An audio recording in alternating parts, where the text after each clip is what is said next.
Start and stop because we've been having some lip sync issues. But hopefully that doesn't happen now. So, what we are going to be doing today, folks, and I'll wait till the stream is fully live here before I start talking. It's hard, you know, like I've been watching some of these replays of live streams. It's really hard to make this work after the fact, partly because you don't know when you're going to go live specifically, and then do you start before you start like before people come in, and then obviously you got to repeat yourself. So those are the tricky parts there. Looks like Frosty Winnipeg is here. So if you are tuning in, what we'll be doing today is I got a case for my MiSTer, and I have all these parts in here that we're going to install to get this going. So we have the case in a bunch of different pieces here, and we're going to put this together once I get all the parts lined up. So I have the USB board also that we're going to install. And I thought what might be kind of fun is to, let me start the Amazon thing here too. Let's go live on Amazon. So we're going to be live streaming on Amazon also. And if you want to know all the stuff that I'm playing with here, most of this stuff you can find on Amazon. A few of the parts like the case here and some of the things that go with it, these are not on Amazon, but the core of this is. And so what I thought I would do is, because I have to disassemble this to put the case together, I thought it might be fun to run the MiSTer with just the DE10 Nano board that is the base of the whole thing. So that's what we're going to do here.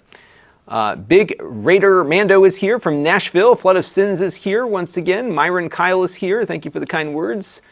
Big Raider lives in an area where the TV signal is horrible, live near hills and trees. You and me both. And I have not yet found an antenna that works for me. I've got a few that I'm going to start playing with. I just have to I got to find this pole that I've got and see. I'm going to put it out the window of the bonus room and see what I can get out there. Fictional Cat is here. Joseph Tyson is here. Frosty wants to know if I reviewed either the Motul or Evo laptops from Walmart. I have not, but I should try to find some, because I'm guessing they're probably at my Walmart in Old Saybrook, which is not far from me. Mark Dell is here with his check mark. It's all right, I got the meeting mark, no problems there. Lee is here as well. And yeah, so we're going to have kind of a chill out day today. So the plan here is we're going to disassemble my MiSTer because we're going to put it in a case, and I just got a case, and the case comes in like all these pieces here. And I also got, and this is stuff you can't get on Amazon, but you can get this from MiSTer Add-ons, where I got this one. This is a USB board, which is basically a USB hub that can get stacked on the bottom, I believe, of the entire thing here. So what we'll have is an integrated USB hub versus the one I'm using right now, which is separate. So we're going to have like a fully enclosed solution here that includes the USB, the DE10 Nano, my I/O board. And I thought what might be kind of fun in the process here is to see what we can do on the DE10 Nano without anything. So, you know, just getting it to work on its own, because that's the first thing you have to get for a MiSTer setup is a DE10 Nano. So why not see what it can run in a little test, and that'll probably become a video on my channel. So that is the first thing we're going to do today. And I got everything over here that I needed before I started streaming, but I did not get my toolkit. So I have to go grab that real quick. So I'm going to just go to the other side of the room here and get that. And we're going to start the surgery on our MiSTer. And one of the things that I love about the MiSTer is that it's this thing that you continually tinker with. So I've been constantly adding parts and taking parts away. It's been a lot of fun. And it's just a great project. And if you're not familiar with what it is, sorry, I'm just grounding myself. Where did my anti-static wristband go? What's great about the MiSTer is that it's fully open source. You are running, I'm just looking for my static wristband, but I don't know where it went. So I'm just going to keep grounding myself here on something that I know can ground me. All right, so what's great about the MiSTer is that it's an FPGA-based simulation platform, and the project is open source, but the internal component is actually the DE10 Nano board, which is underneath this top board here. And to get my case going, I have to actually take everything apart. So I figured, let us see what we can get running on one of these things and go from there. Now Mark Dell on YouTube is wondering why he has a check mark next to his name. And the reason is that he is a verified YouTube user. So he must have had a YouTube channel or was part of something because they verified him there. So what we're doing right now is just taking apart my DE10 Nano. And as I do this, I'll talk about all the components that go into that. So on the top of it here is the MiSTer I/O board. And this board is optional. What it adds are some buttons for reset. You also get an optical audio output, and I think if you are looking to hook it up to a CRT TV, you'll need the I/O board. And this kind of just pins down on top of the DE10 Nano's pins here. So we're just going to gently lift this out of place here, and we're going to pull that off. And then the other thing we're going to do is we're going to take out the DRAM card that I have on here. And this is 128 megabytes. And remember, I'm saying megabytes, and that's because on MiSTer, you don't need a lot of RAM to do what you do with it. And I just need to be very careful about pulling this out because we don't want to damage anything. So give me 1 second here, folks. And I just have to remember exactly the process in which this comes out. I'm pretty sure that it is a full, yeah, okay. So I'm just going to pull these out here, and we'll get that out. There we go. Okay, and the pins are a little bit bent over there. I can fix that later. Okay, so this is the SD RAM module. So in order to get your MiSTer working fully, you need to get those, at least this component, the DRAM component, for the most compatibility. But as you'll see in a few minutes, there are things that there are things that you can run without having the DRAM attached. And if you are in the middle of shopping for a MiSTer, I would certainly go with the 128 module, just because that's the most you can get right now. And I think it's never bad if you can afford to go the full route to get the full 128 megabytes. And yes, I said megabytes and not gigabytes. All right, so let's just take the rest of it apart here. And we'll boot this thing up on its own, and then we'll see what we can run on it. So there you go. So now we have what you would buy from Amazon, which is just the DE10 Nano. So Mark Miller wants to know, what is a MiSTer? So this is the million-dollar question. So MiSTer, the best way to equate this is that the DE10 Nano board here is what you would normally look at from the standpoint of having like a Raspberry Pi or something like that. It is running with a special chip called an FPGA. It's a Cyclone 5 chip that's underneath this heatsink that I put on. And what this can do is very accurately replicate retro hardware. So you can run old computers on it, like the Amiga or the Apple II. We'll show you some of that in a few minutes. You can also run classic video game consoles. So this will run at the moment the Neo. Now this is the trick. You have to have the RAM chip here, but it will run the Neo Geo, the Sega CD, the Sega Genesis, the TurboGrafx, most of the 8-bit consoles from the 80s. It all runs on here, and as you'll see when we boot it up, it's actually a very simple interface once you get everything installed. And really, it's quite simple because all you have to do is just download and flash. Where'd the SD card go on this thing? There's an SD card here at the bottom that comes with it. You just flash this card with the MiSTer image from the website, and you're good to go.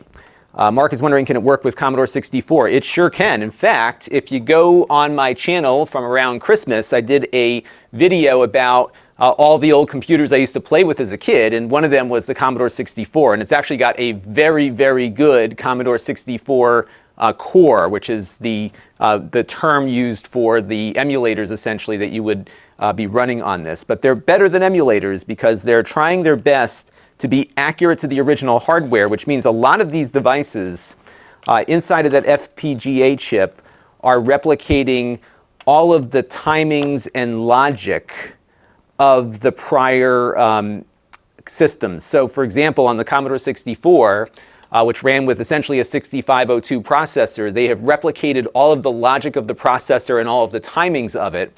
And because they're also replicating all the other chips on the Commodore 64, they're all working together exactly the way they did when they were in the original systems. So, the things that you would have an issue with in emulation, which are timings being off because you're running just through these, these loops and threads in software, all of that is not an issue here because you are replicating the logic. So hardware accuracy is the deal here. That's really what you're after. And there's a lot of components to this because you have to get this and then you got to get this thing. So it's a fun project. So if you like tinkering, this is really fun. And I've been tinkering with this a lot. So I bought this and the DRAM module initially, and then the DRAM I had was 32 megabytes, and now it's 128, which is what everybody wants you to get. So it's all this little tinkering that I've done. And then in addition to that, I have now got the USB hub and the case that we're going to be putting together. But I really wanted today just to show you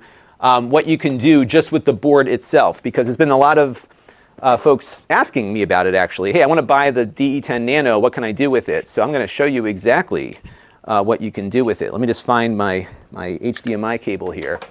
And today, after we're done testing a few of these cores out, we're going to put the case on, and I'll show you some other stuff that you can do with it too.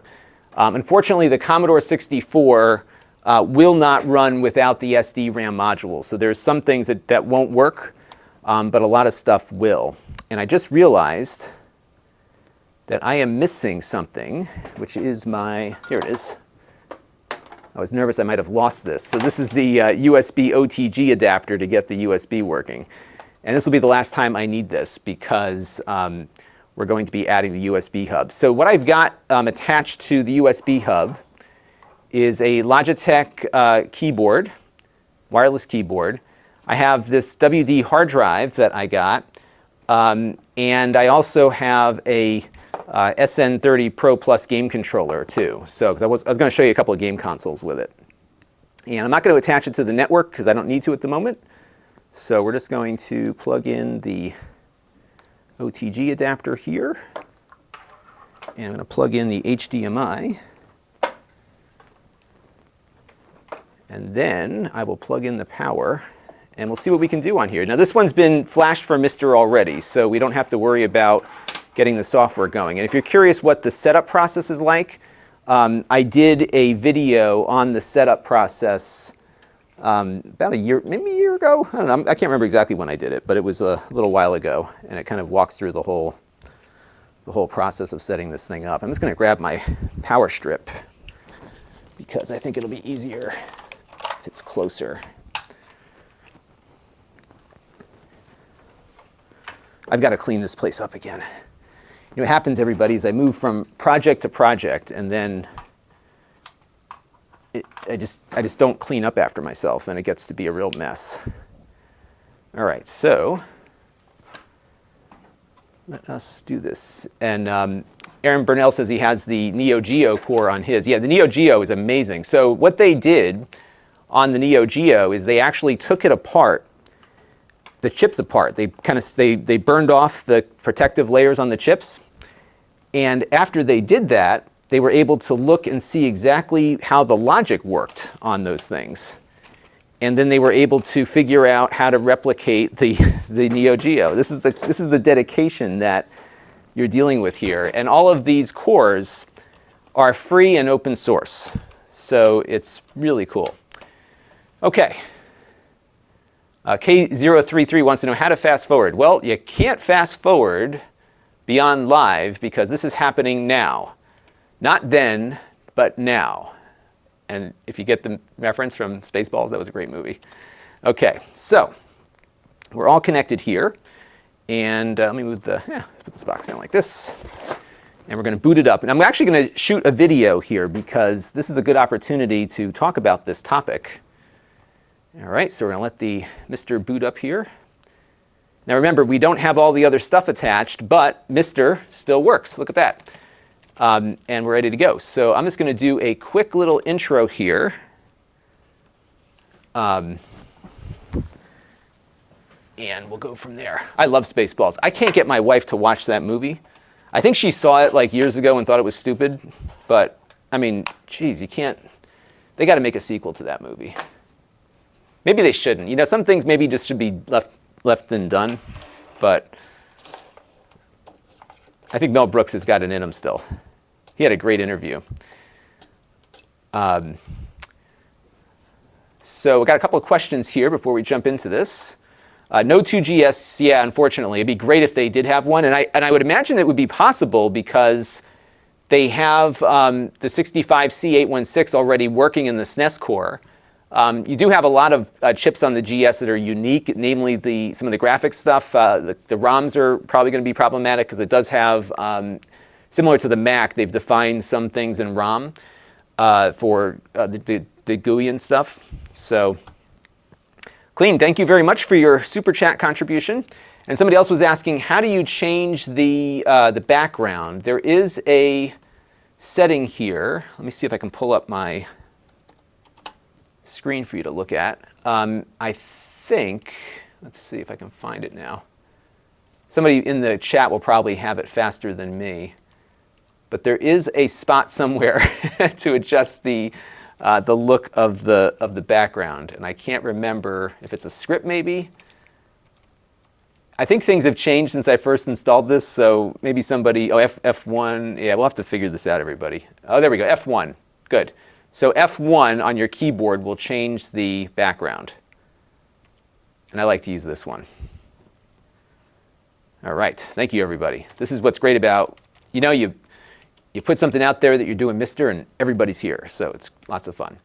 Okay, now I'm going to just adjust the position of the DE10 Nano board here because I want to shoot my intro and we're going to have it overhead. So I'm just going to go ahead and just do a quick recording. And Theta says you can make your own picture too. How about that? I should try that. All right. Here we go. 3, 2, 1. Hey everybody, it's Lon.TV, and we're taking a look today at the MiSTer again because I'm in the process of putting it in a case and I had to take it all apart. And I thought we'll be, one more time, 3, 2, 1. Hey everybody, it's Lon.TV, and we are back once again with the MiSTer, and you might notice that my MiSTer is missing a few parts because I'm about to assemble all of it into a case and I had to take it apart to do that. And I thought this might be a fun opportunity to look at what you can do with just the DE10 Nano board. That is the start of any MiSTer project. This costs about $140. You can find it on Amazon. And when you get this board, you can actually install all of the MiSTer software and start running some, but not all, of the cores. What you will need, of course, is the SD-RAM module to get full compatibility, but there are a number of things that run just on the board by itself, and I thought I would step through a couple of those things here just to give you a sense as to what you can do on day one, and then of course you can get all of your other parts in and expand your compatibility from there. Now I do want to let you know, in the interest of full disclosure, that I paid for all of this stuff here with my own funds, with the exception of the game controller here, which came in free of charge from 8BitDo, and of course the USB hub here that came in from Amazon through their Vine program. All the opinions you're about to hear are my own. Nobody is paying for this review, nor is anyone reviewing or approving it before it gets uploaded. So let's get into it now and see what kind of cores we can load up on just the DE10 Nano. All right, that should work, everybody. Okay. Well, I'm glad that somebody mentioned the F1 thing because I completely forgot about it. I had changed the backdrop. And the reason why I changed it was because the default one is the snow, and that really messes up my streaming and my video system here. So because all the compression, the snow doesn't do well with compression. So that one's kind of cool too. I like that one, but I think I'm going to go with the one I had. I'm a creature of habit. Okay, so let me just add, I've got like 3 keyboards in front of me, so I have to figure out which keyboard is which. As you see, I just hit the space bar and I did not mean to do that. So I'm just going to add this to my thing here, and we'll get going with the rest of it. So I've got a list of cores that apparently run on this, so we'll kind of step through a few. Now, just to show you what will happen, so like the Commodore 64 core does require the DRAM. So when I try to run it here, we'll probably get nothing because there's no memory available allocated for it, so you're kind of stuck. But handy old F12 here will get us back. So the C16, though, I do believe works. Yeah, so that one works. So you see, that's kind of the stuff you can experiment with. And let me just get this renamed real quick.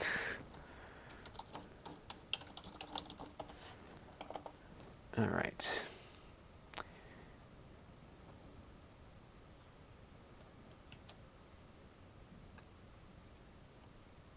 Okay, here we go. I'll take some questions here, too. Critical use, there's always a couple people that wonder what's going on. So what I'm doing here is I'm trying to kill 2 birds with 1 stone. So I'm going to do a live stream here. And this will likely go on for over an hour. And people don't want to watch me fiddling around with things. So what I do is I record the video as I'm doing the live stream so that we have something for later. So it's a good way to see what my overall workflow is. All right, so I've got a list of stuff here. And I think what I might do is just kind of go back to the main menu. What I love about the MiSTer is how fast it boots up. It's like, boom, you're there. It's amazing. All right.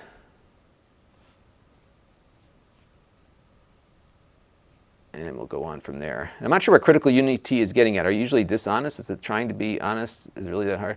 Well, the thing is critical. Most people are not honest on influencer platforms, so we're trying to let people know what we're about here. And Electron Ash makes a good point that you really do need the SD RAM. That is, you do. I mean, really, to get the most out of it, you need that for sure. All right, so let's jump into this part here. We'll start recording. 3, 2, 1. Actually, I'm going to get my other screen up here. 3, 2, 1. All right, so we're ready to go here. I've got the MiSTer booted up and running with just the DE10 Nano board, and you'll see everything sort of works here. One thing to note, though, is that my little RAM chip here is not filled in, and that's because we have no SD RAM in the DE10 Nano. So if I go over to one of the computer cores here and, for example, maybe load up the Commodore 64, what'll happen here is we just get nothing. It'll run the core essentially, but because there's no RAM on board, this isn't going to work. But there are a number of cores that do work, and there is a list that you can find out there. I'll put it down below in the video description. And I got this list from Smoke Monster's Discord. If you haven't followed Smoke Monster, you should definitely go onto his channel and check it out because he's got a lot of great information on the MiSTer and all the things you can do with it. And we'll step through a few of the cores that I have installed on here that we can run. So for example, if we wanted to load up the Commodore 16, we can get that going without the SD RAM, and there you go. So there are a number of things here that do work. I also believe the Apple II core works, so we'll try that real quick here and see what we get. And there we go. I've got the Apple IIe booting up there. So there's a number of computer cores that work. I believe also you can get the A0486, which is the DOS core, and I can even load up Windows 3.1 that I have installed on here too. So that's up and running. And by the way, if you want to get more of a context as to how to get this thing set up initially or some of the other things you can do with it, I've got a playlist down below that'll give you the full list of things that I have done already. And you can also watch a video where I set this thing up from scratch so you can see all of the steps needed to get it going. But as you can see here, the Windows core is working just fine along with a few other of those computer cores. Let's take a look and see what else we can do with the MiSTer. All right. That'll work. Yeah, you have to give shout out to Smoke Monster because I wouldn't know about this without Smoke Monster. And he usually will find his way into these things. It's kind of funny whenever, it's amazing how like social media works, right? So what happens when I start this is that he'll get notified and everybody gets notified, but also I've got like tweets that go out and all this other stuff that just kind of happens. And so whenever MiSTer is mentioned, Smoke Monster it's like a bat signal, and Smoke Monster will appear. So you'll see him in here, I have no doubt, when he finds out that we're doing this right now. All right, so computer cores, part 1. All right. This might be a really fast video now that I'm thinking about it. So, all right, so we got some of that going. So now we're going to try some game consoles. So let us. Looks like my MiSTer just froze up, or my keyboard died. I think that's what happened there. All right, let me get my USB charger out. What's happening is all of the stuff that I use is getting old, and the result here is that, let me get this, I'm going to steal this from my Chromecast. The result of everything I own getting old is that the batteries don't last as long as they used to. So, well, actually, no, the keyboard's working. The MiSTer is what is locked up, so we're just going to cycle power. So I've not seen, the PC core is really problematic on the MiSTer, but I would imagine you might find yourself with some issues there. All right, we have a few questions coming in.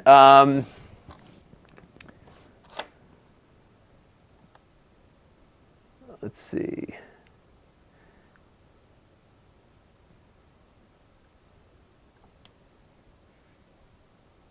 Fiddler Pig is here. Welcome. Mario Ivan says the Amazon DE10 Nano Kit says it comes with 2 GB SD RAM. No, that is not. So there is SD RAM built into the board itself. So it has, on it, probably right, these 2 chips here, maybe that's what those are. There is 2 gigs of DRAM on board for the system, and I think that's dedicated to the Linux component. So what we're running right now is making use of that DRAM, but the add-on DRAM is what you need, and I think it's due to timings in how these cores utilize that DRAM, because I think it has to change the speed of the RAM, and I don't believe the onboard RAM can do that. So that is why you need that extra RAM.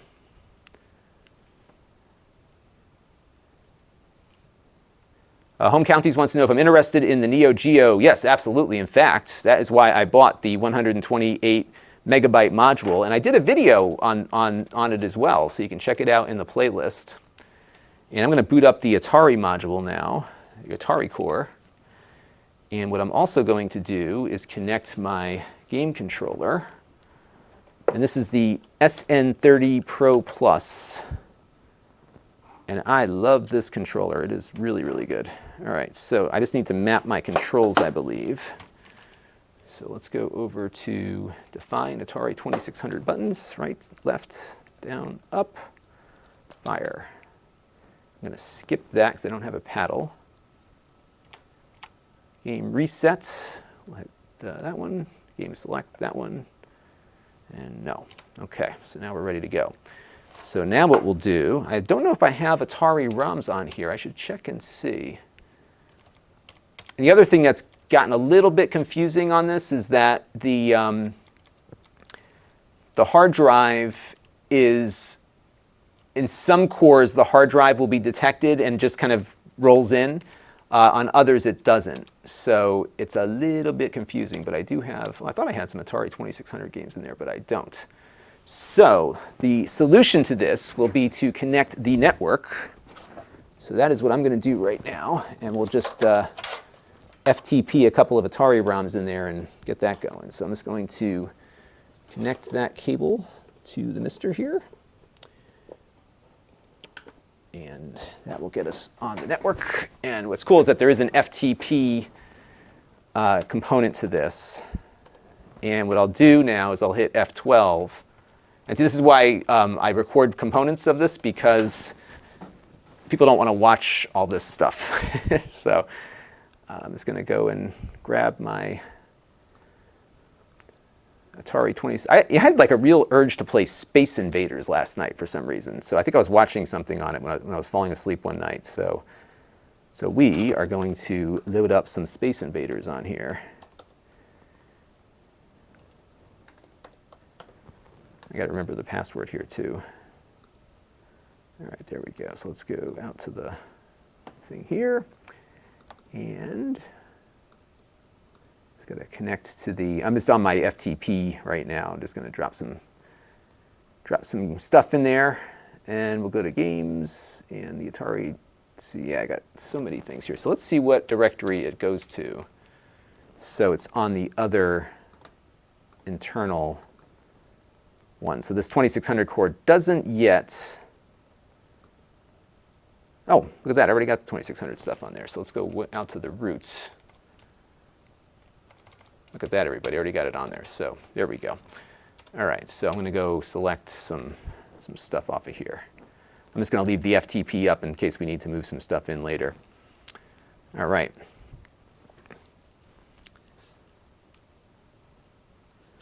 So Londog was wondering how you can run stuff on Windows. It's very difficult. You have to get. So what I had to do was mess around with disk images and moving floppy images around. It was a real pain to get stuff on there. And to be honest, if you really want classic DOS, I think DOSBox, to be honest, is a little better than the core here. I mean, it's great that it's able to do everything in FPGA, but it's slower than DOSBox is. It has less things that you can do with it. So for example, on my Mac, I'm running DOSBox for some of my old DOS games, and I can even get MT32 Roland emulation on there and stuff. And you know, I think where MiSTer's really going to be an advantage is for the 80s computers that are hard to work with on modern televisions, and also things like the 80s games and the 90s games for that matter that require less input latency and lag. That's stuff that I think does a much better job. You know, it does much better for that kind of stuff. I think for some of the DOS games where that's not as big of an issue, you're not going to have a real problem with that. All right, and you know what I'll do too is let me kick up the sound so you all can hear it. And let me just start a quick game here and see what happens.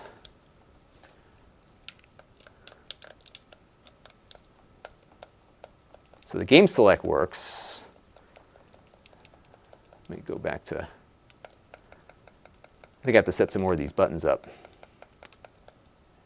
There we go. Okay, so I hit the wrong button before. Now I've got a two-player game up. And let me turn on the audio. I think you can hear that, right?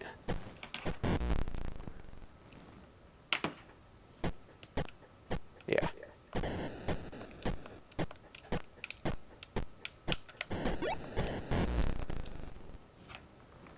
All right, so I'm going to reset the core real quick, and that will get us back. Okay. All right.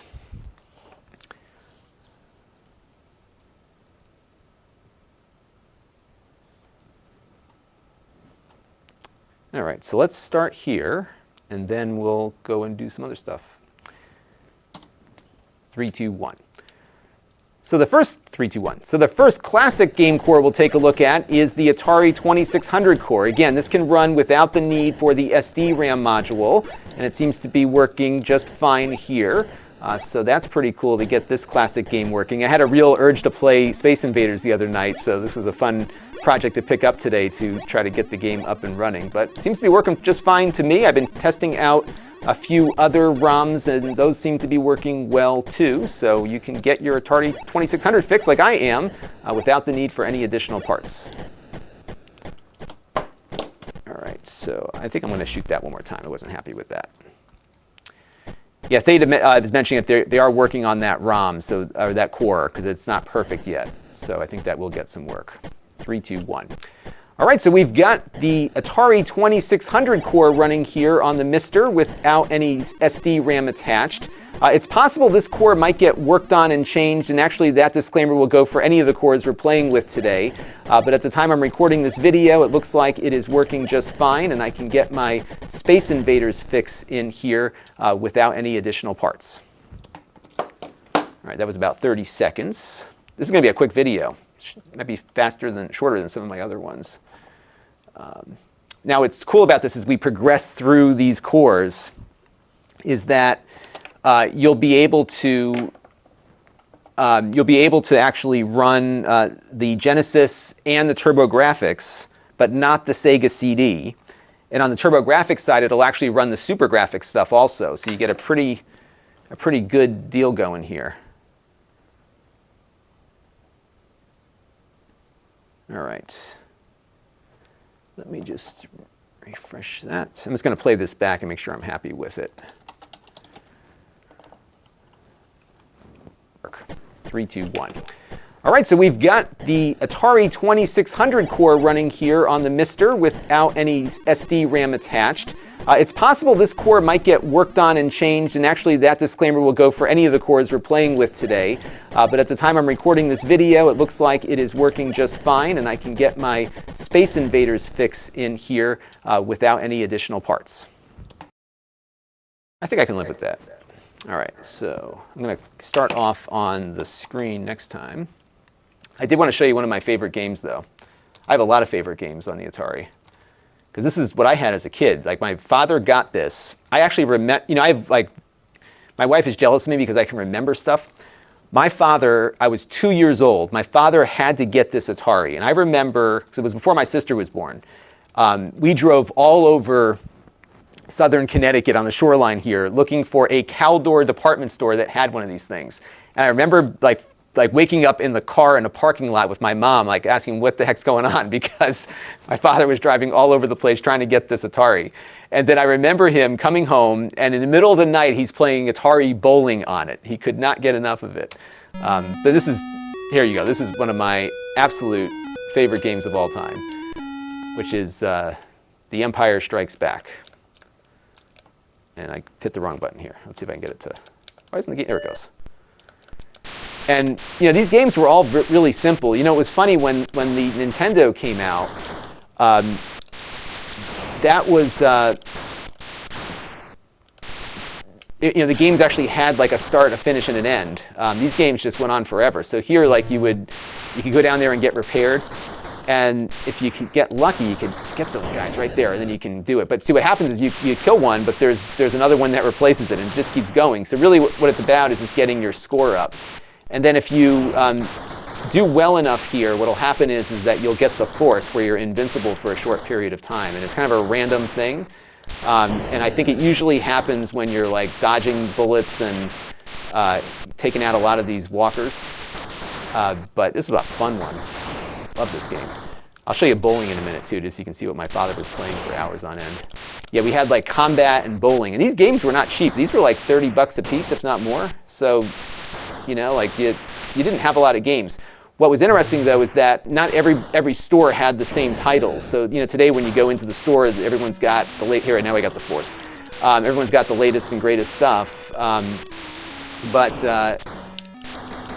You know, back then, like, every store would have different things. Some stores, depending on what part of the country they were in, got different games. So when we went to visit family in different states, like, you would have totally different games that you'd be playing with. And this is where Activision really came into play. They didn't make this one. This was a Parker Brothers game. But Activision began around the 2600 and became kind of the thing. So pretty cool stuff. All right. So I'm going to go put Space Invaders back on for continuity, because I definitely want to show folks, like, how quick it is to switch between cores here. So let's go back to Space Invaders. These games are all like 1 or 2K a piece, if that. It's pretty crazy. All right. So I think, so we got that one off. And you know what? I do need to check. I'm just loading up stuff that I'm familiar with. And we're going to kind of progress through time. You know, I didn't realize that Vectrex runs on here. I don't think I have any Vectrex software, though. Yeah, so we're going to go to the ColecoVision, but I need to check and see if that works, because some people say it doesn't work and other people say it does. And that looks like it works to me, but let's pull up Bump and Jump real quick. See, that's weird. Yeah, so you know what? It must load the ROM into the SD RAM, because it's not detecting the cartridge. Yeah, so you get the screen up here, but that is it. So we're going to go from the Atari 2600. So we're going to go from that to I'm just looking at my list here. We're going to go to the Sega Genesis, and then we're going to go to the TurboGrafx. And then, from what I understand, the GBA works on it also without the SD-RAM. So good stuff. All right, so let's go back to the ROM menu here, and we'll pick it up from there. And I'm doing this right now because my wife and kids are away for a little bit, so I have time. I love the MiSTer. I've just been so busy with like just regular consumer electronics products, I haven't had as much time to play with this as I've wanted to. So I figured, hey, it's Sunday, they're not here, so I can put my case together finally, get the whole thing working, so that's what we're going to do. Space Invaders. So we're going to shoot this, finish shooting this little overview, and then we'll go from there. Oh, here's Smoke Monster. See, I told you, you put the Smoke Monster signal out, and he just finds his way here. So he's got to drive to LA to pick up a boombox. Awesome. But he's here. So everyone thanks Smoke Monster for all of the work that he's doing to help inform the community about this awesome stuff. So Smoke Monster, what we are doing is I was going to just put my MiSTer into a case. And because I had to take the whole thing apart, I thought it might be fun to look at a few things you can run on the MiSTer without the need for a SD-RAM module. So that is what we're doing real quick. Just doing a couple of hands-on tests here, and then we'll move on from there to put the case together, because we've now got a USB hub. And I've got a really fun project involving the MiSTer that I'll be getting to in a couple of weeks, maybe in a week or two. It involves one of those arcade cabinets you can buy. So it's going to be kind of a fun thing, and I wanted to get my MiSTer into a safer package, namely the case, before I started messing around with that. So that is what we're doing. Okay, so I think what I am going to do is just touch on the ColecoVision issue, and then we'll move on from there. And yes, I do have the boot ROM in there. So it looks like the games, the system loads, but the games don't, at least the cartridges. So that is what we're going to do there. Okay, 3, 2, 1. All right, so let's hit the F12 key and switch cores. And one of the things that I love about the MiSTer, as I've talked about before, is just how fast that core switching is. Now, ColecoVision is on the list of cores that work without the SD-RAM module. And as you'll see here, once it resets, it does give you the main screen here. But if I try to load a ROM on it, it won't work. So if we go to like bump and jump here, for example, it's not detecting the cartridge. So I have a feeling that the ColecoVision is putting that, or at least the core is putting that cartridge into the SD-RAM to run from, and it's not working here. So that one doesn't work, at least for me. And if I'm wrong, let me know down in the comments. Some of the other cores, like the NES and some of the popular 8-bit consoles, all require that SD-RAM, but surprisingly the Sega Genesis does not. So let's boot up the Sega Genesis here real quick, and we'll see what we can get working here. I do believe there might be a setting to let it know that you don't have the RAM installed, but it might be auto-detecting that. And let's, you know what I'm going to do? I think I'm going to go back to what I just did and do a little cut there.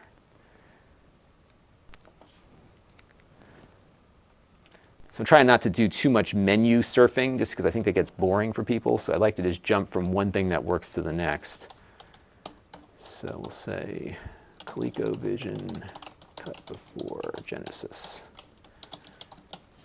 And we'll start off on the main screen. I also try to avoid jump cuts on my content. So I like to just have stuff work. Oh, look, I got a bunch of stuff here already. So let us go over 3, 2, 1. But what does work is the Sega Genesis core, and I've got Sonic the Hedgehog here that will load and run, as you can see, again, without the need for the SD-RAM to get it all working. So that is a good thing. Let's go ahead and start the game here and just run it real quick and make sure everything is working. But I believe the Sega Genesis core is fully compatible. One thing to note is that the Sega CD core is not going to work with this. So it is just the cartridge-based Sega Genesis games that do work. It feels a little on the sluggish side to me, so there might be something related to that. Actually, you know what? I think the issue here is, I think it's running in PAL mode. Yeah, it's EU. No wonder why. Okay, let's go back to US. That should... Let me save the settings here too. All right, reboot. Oops, I didn't want to reboot. Oh well. Let's make sure that that's working here.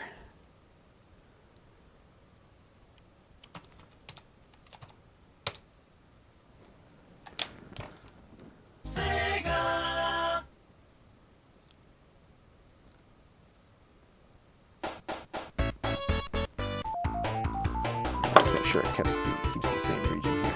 I gotta make sure too I've got the actual US ROM loaded too. That feels, yeah, it's much better. Okay, good. Okay, so let's reset that and F12. Oops. Actually, I'm gonna go back out. Let's reboot one more time.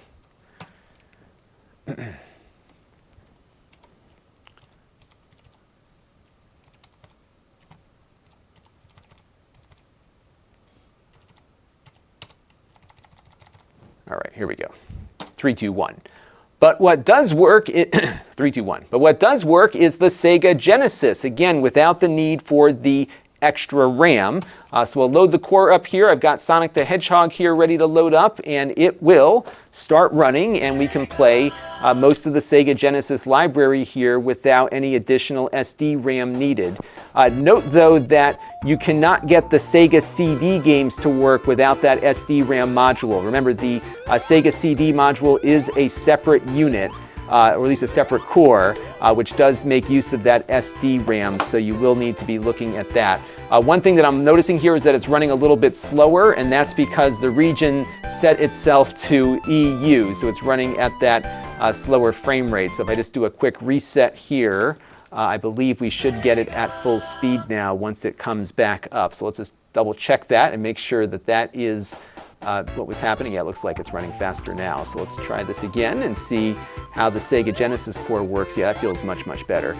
You might be seeing a little bit of clipping on screen just because I am shooting this at 30 frames per second, and the game, of course, runs at 60. But all is good here without the SD RAM. Another thing that we can run on here is the TurboGrafx 16. So you can replicate the early 16-bit wars because not only does the TurboGrafx 16 run, the SuperGrafx also runs.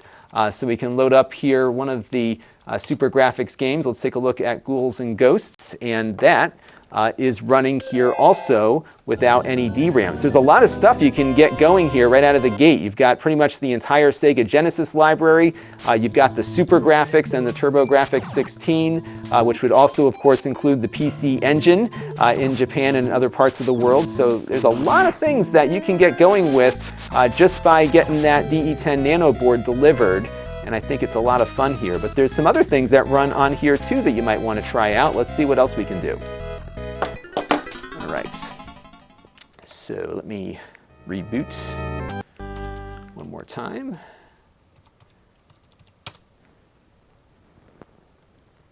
All right, so let's go from there. Yeah, the TurboGrafx always intrigued me because it has some really nice graphics hardware, but it was running with pretty much a 8-bit CPU, the same one that was in the NES. I think it was like a beefed up or maybe a faster clocked 6502. It's a weird hybrid. I remember when it came out, and they were really, you know, they could have been a contender, right? I think had Sega not been in the position they were in with, I think what helped Sega was that they had the arcade presence, and during that period of time, I think everyone was looking for that arcade experience at home, and the Genesis was able to port those popular Sega arcade games into something that looked very close to the arcade. And I think that's what did it for the early adopters, because I know that was in my 13-year-old brain at the time that it came out. And I think that made a big difference. All right, I'm just going to play this back real quick just to make sure I'm happy with it. So stand by. 3, 2, 1. But what does work, 3, 2, 1. But what does work is the Sega Genesis, again, without the need for the extra RAM. So we'll load the core up here. I've got Sonic the Hedgehog here ready to load up, and it will start running, and we can play most of the Sega Genesis library here without any additional SD RAM needed. Note, though, that you cannot get the Sega CD games to work without that SD RAM module. Remember, the Sega CD module is a separate unit, or at least a separate core, which does make use of that SD RAM, so you will need to be looking at that. One thing that I'm noticing here is that it's running a little bit slower, and that's because the region set itself to EU, so it's running at that slower frame rate. So if I just do a quick reset here, I believe we should get it at full speed now once it comes back up. So let's just double check that and make sure that that is what was happening. Yeah, it looks like it's running faster now. So let's try this again and see how the Sega Genesis core works. Yeah, that feels much, much better. You might be seeing a little bit of clipping on screen just because I am shooting this at 30 frames per second, and the game, of course, runs at 60. But all is good here without the SD RAM. Another thing that we can run on here is the TurboGrafx 16. So you can replicate the early 16-bit wars because not only does the TurboGrafx 16 run, the SuperGrafx also runs. So we can load up here one of the SuperGrafx games. Let's take a look at Ghouls and Ghosts, and that is running here also without any DRAM. So there's a lot of stuff you can get going here right out of the gate. You've got pretty much the entire Sega Genesis library. You've got the SuperGrafx and the TurboGrafx 16, which would also, of course, include the PC Engine in Japan and other parts of the world. So there's a lot of things that you can get going with just by getting that DE10 Nano board delivered. And I think it's a lot of fun here. But there's some other things that run on here too that you might want to try out. Let's see what else we can do. All right. Yes, Tate mode. Tate mode. Flip that monitor over. You got Tate. All right, so we're going to do, believe it or not, the Game Boy Advance runs without the need for SD RAM. How about that? So let me find that one. Now, I think it does, yeah, because let's see what happens. So I've got Advance Wars loading up here. Yeah, look at that. Boom, how about that? I do need to map my controls here because I don't think I have used this before. So let's go to define GBA buttons. Right, left, down, up. A, B, left, right. Select, start. I'm going to skip fast forward. No, okay. Save those settings. And I think we left off on a screen there, yeah, so we're good there. All right. I wonder if I should get something else to, well, Advance Wars 2 is kind of a fun game. It probably would work well on a bigger screen. All right, let's start it off here. 3, 2, 1. Now you also might be surprised to see that the GBA core will run on here without the need for additional SD RAM. So you get a huge library of games with these three popular, somewhat recent game consoles. And as you can see, the GBA core here is running as nicely as it would if we did have that RAM installed. There's some additional stuff that will run on the core as well. So we're not going to go through everything at the moment. I'm just going to reboot our MiSTer here to get that sound off so we can talk a little bit more. So there is, again, a lot that you can just play with. And I'll put a list down in the description of what runs currently. But you might just want to experiment with some of the other cores and see what works versus what doesn't. I don't believe any of the arcade cores are working without SD RAM. But again, try them out and see what happens while you're waiting for your SD RAM module to arrive. Now, when you do get your MiSTer put together, I do suggest that you go with a 128 megabyte module because that will give you the most compatibility. So be sure to get one of these first. They're often in short supply, so you might have to wait a little bit for it to get to you. So you'll want to order that first before you wait too long because you'll be waiting probably just after the order is placed.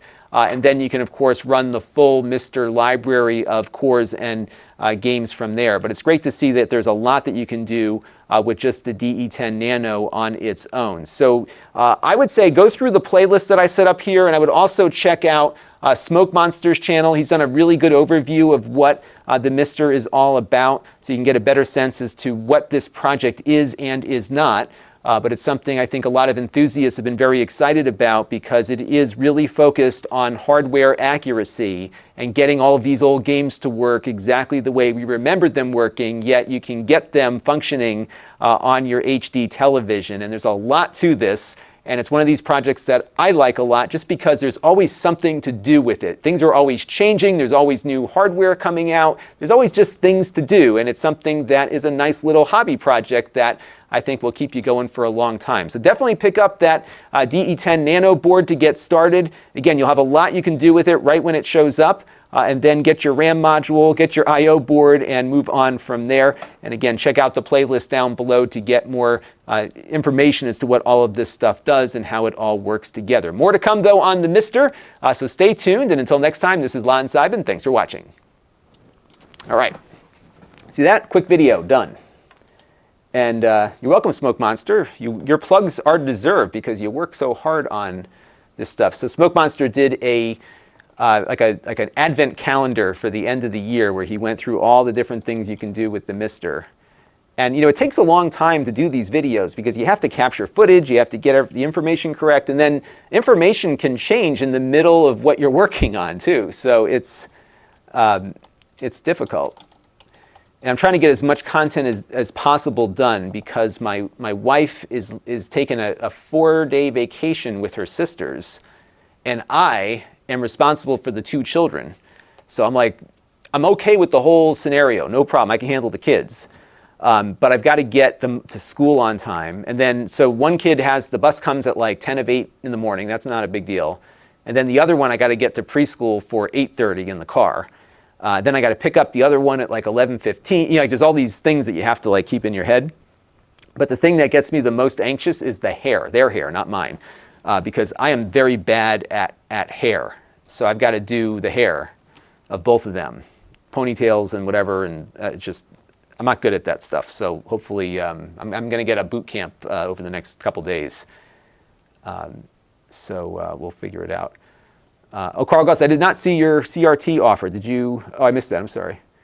What kind of CRT do you have? I think I missed your message there. I missed a lot of the chat that ran through. So if I didn't answer a question, definitely let me know here. Retox the Freak is here from Berlin, Germany. He's wondering if there are any Atari 800 fans around. I would really like to see some gameplay, maybe Mule. So the Atari 800 does require the SD RAM module. And I did not have an Atari 800 as a kid. My wife did. And so I actually have one in my in the back room over there. So it's, hey, Evil Ways, maybe you should make a video on how to do ponytails for dads, because that would be really helpful. So it's something I really wanted to start to get more familiar with, because I did do a little bit with the Atari 800 when I was doing my video on the Ghosts of My Computing Past, which is up on the channel. So yeah, I would like to learn more about it. And I think there's a few Atari 800 fans here as well in the chat. So it might be a fun thing to do in the future. Okay, next step, everybody, is we are going to start constructing my MiSTer case. So we've got let me give you the overhead view here. We've got the DE10 Nano board on its own. And I got to figure out how this case comes together. And I've got some instructions, so I'm not flying totally blind here, but I think what I have to do first, this is the bottom. I think what I have to do first is attach my USB board to the bottom here. And I should have some screws in here. Yeah, there's some screws in here too. Okay. So it looks like I have a few of these already. Let's take a look and make sure these are the right length. Yeah, those are the right lengths. Okay, so I shouldn't need to do too much here. And what we're going to do first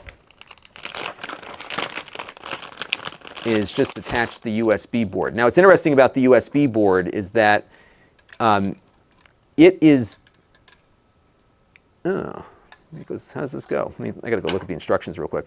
The USB board doesn't actually directly attach to the DE10 Nano like with pins or anything. There's a little loop connector that they included with the case. And so this will just basically attach to the outside of the case.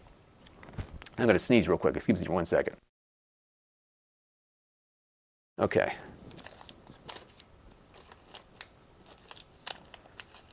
Let's go take this out real quick. So this is what this looks like. And there are some screws in here.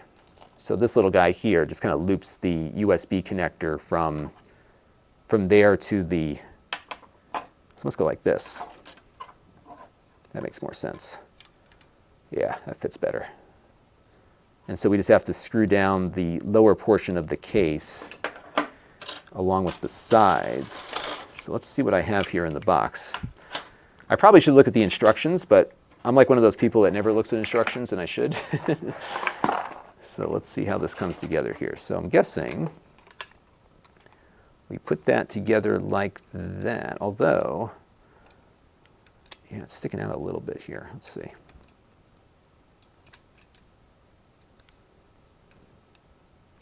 So I got a problem here, which is that the solder points on the power connector here are a little too, are coming down too far. And so as you can see here, that's like sticking up there. So I guess I'm going to have to cut those off or something. I'm not sure what it, maybe I can just fold them down. Maybe they can be bent down. I'd love to get some feedback from the experts out there, unless maybe I need a slightly longer, that could be what it is. So let me take a look here. What else did we get in the box? Because what it referenced on the, they referenced in the instructions on the page for the case that it should come with some of these lower things. Let me take a look at that real quick and see if I'm doing this correctly. So I want to make sure I'm doing this right before I start cutting things. That might cut this stream short, actually, because I'm reluctant to do things that I'm not familiar with. Let's go look at the case page, because there were some instructions on this.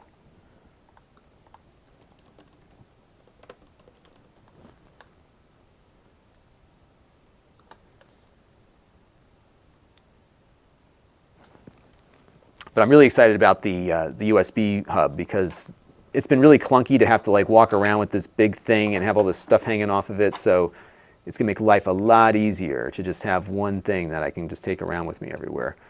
Minus the fact it doesn't quite fit here. So I'm wondering if maybe I need to get, if I got the order of the things a little bit wrong here. So let's take a look at, okay, so, oh, okay, yep. That's what it is. So I got to read the instructions more. So these things are too short. So these have to go on the top now. So we're going to take these off and put the longer ones on. And that will,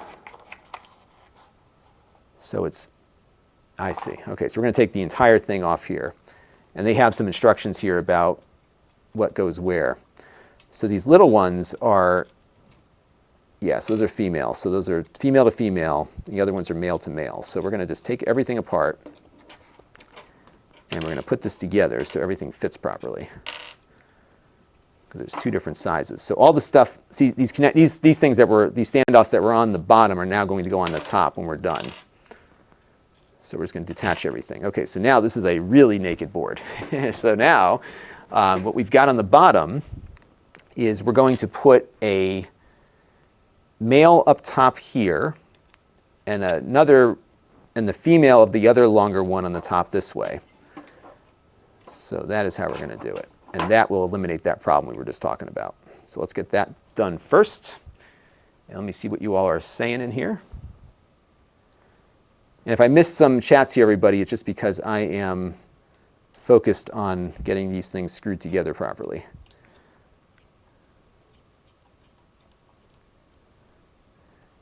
Yeah, I'm one that doesn't, I should look at instructions. I am told to look at instructions quite often, and I just tend to, part of it is too, is that when I'm reviewing things, especially, things that are being marketed as simple products, this is certainly not a consumer product or mass consumer product, but I'm often looking for, what's that experience like when I first turn it on? Because so many things now just kind of have an onboarding process, and you learn as you go. Like the product tutorial video takes you through everything. So I'm looking for that now. Like what's the experience like? Because most consumers just want to get home and turn it on. They just want to use it. And so that's my excuse for not reading the instructions all the time. I don't know if that holds up or not, but we'll see. So here we go. All right, so now what we're going to do is put these on here, and then we're going to, I think what we should probably do here is get the SD RAM reattached along with the I/O board. And oops, I got to make sure I get everything in the right spot here too. So this is outward.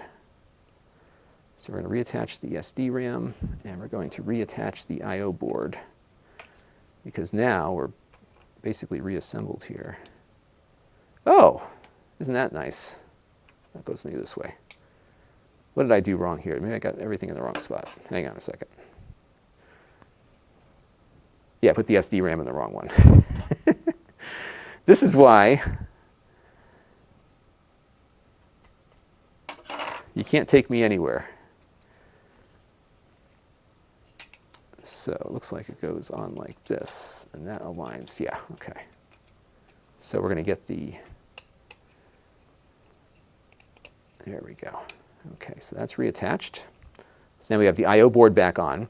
And the I/O board, again, by the way, allows you to connect up CRT monitors to it. And it also lets you get optical audio out, and I'm sure there's some other stuff. There's some buttons here so you can very quickly reset stuff.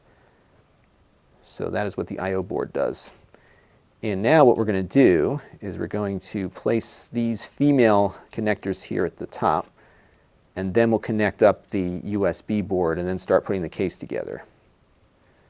And I'm so excited to actually have like a unit that I can just have in a case, because I've been walking around with this pile of circuit boards for a while, and I've been really nervous about it. So I have like this, so upstairs, my AV receiver has a front HDMI input.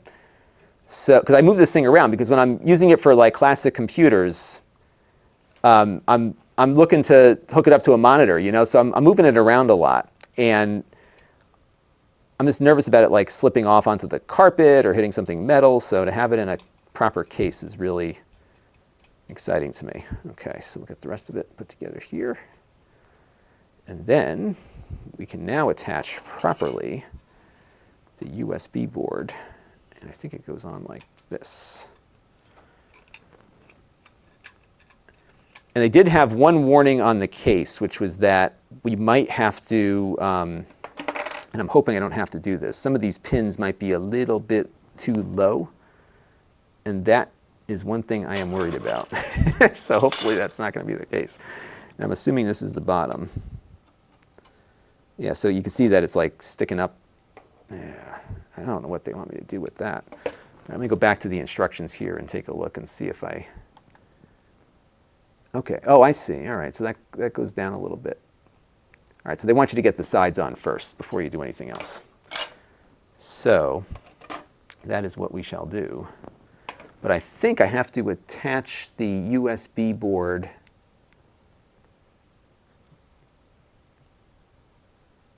I'm just looking through here to make sure I got this right. I'll pull up these instructions in a minute so you can see what I'm doing. I think I have to get the USB board attached to the thing first before we do that. Okay.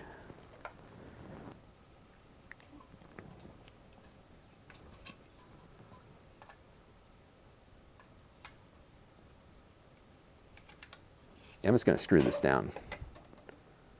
Although maybe, yeah, we maybe have to wait until we get the sides on. Okay, so let us look for the sides. Yeah, here we go. So this is the first side. It looks like it'll fit there. Yeah, we're just going to have to adjust that as we get the sides on just to get everything into place. And then we have the other side portion here.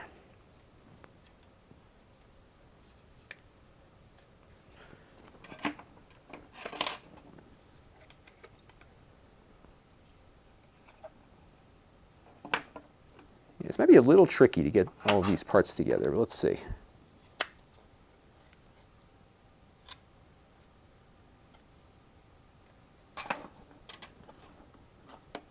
Okay, and then we have, I'll try to get you another angle here. Maybe I'll zoom in on the other camera so you can see what I'm doing here.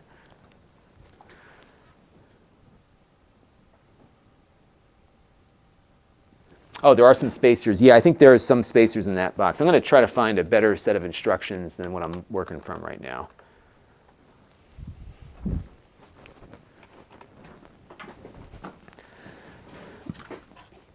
So all these parts I bought at MiSTer Add-ons. So they've got a lot of this stuff, you can just buy it as a kit. And that's what I did. So I got the case that has, what's it, like these little feet for the bottom of the, I guess for the bottom maybe? So I got this, this kit that was basically designed for the USB board. And so you can see how it kind of comes together there. And it's all screwed on. So these little hooks here go over the other ones, and then you kind of screw it all together from there. So I'm just going to get it all put together so I can see what it looks like. And then we'll figure out what else we need to do here.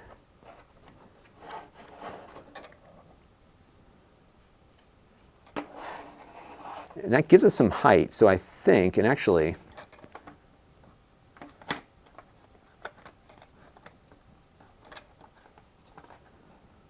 yeah, it does give us some height for the top board here. I got to remember to put the RAM on too before. So that, yeah, I see how that's going to work now. So this thing goes on top, and then when you screw it all down, it stays together. That's how it's going to work. That makes more sense. Just hard to get to that point. So, and before we do any more, I'm going to get that RAM module installed so I don't forget.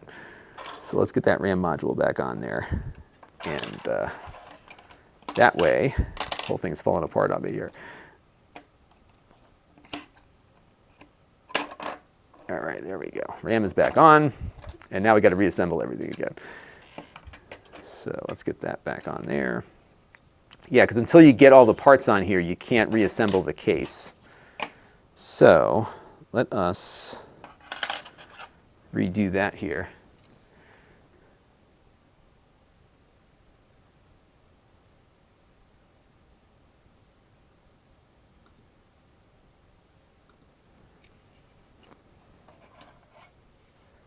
There's a MiSTer main project on GitHub. Great stuff for playing arcade games on MiSTer. Yeah, I guess there's been this is the thing. If you get busy and you stop paying attention to the changes on MiSTer for a couple of days, a lot happens. So there's been a lot of movement on arcade ROMs and consolidating things. So what's nice about MiSTer is that there's an update script that you run, and it just updates everything all at once.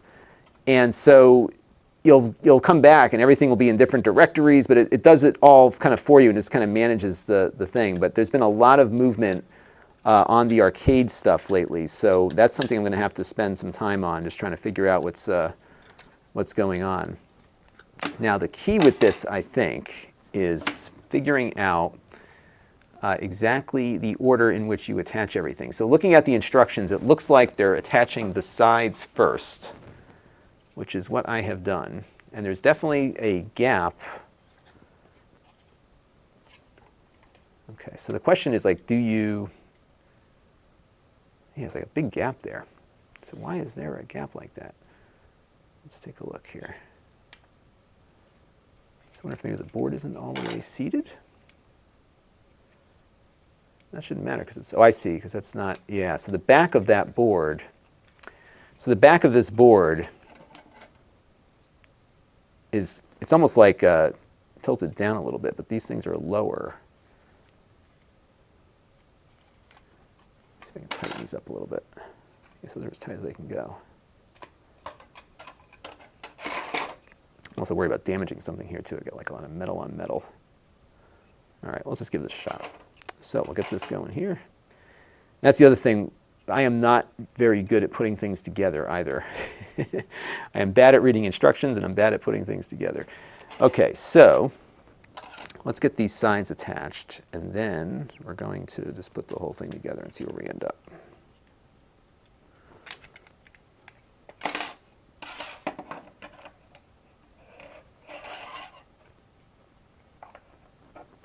And the other problem is that because the USB board can't be screwed down until you get the whole case put together, it's like sliding around on us here too, which is making it more complicated.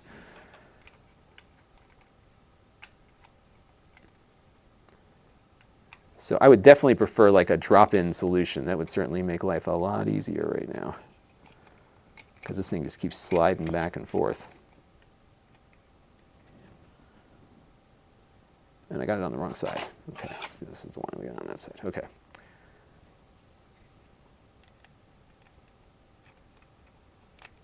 Okay, there we go. All right, get this side on.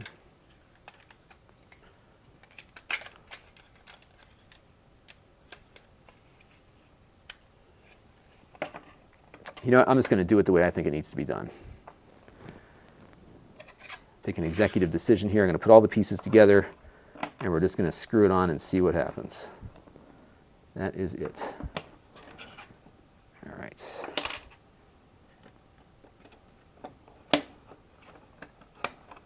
There we go. And I've got some screws left over from before. So we'll put the... See, that fits at least, so that's good.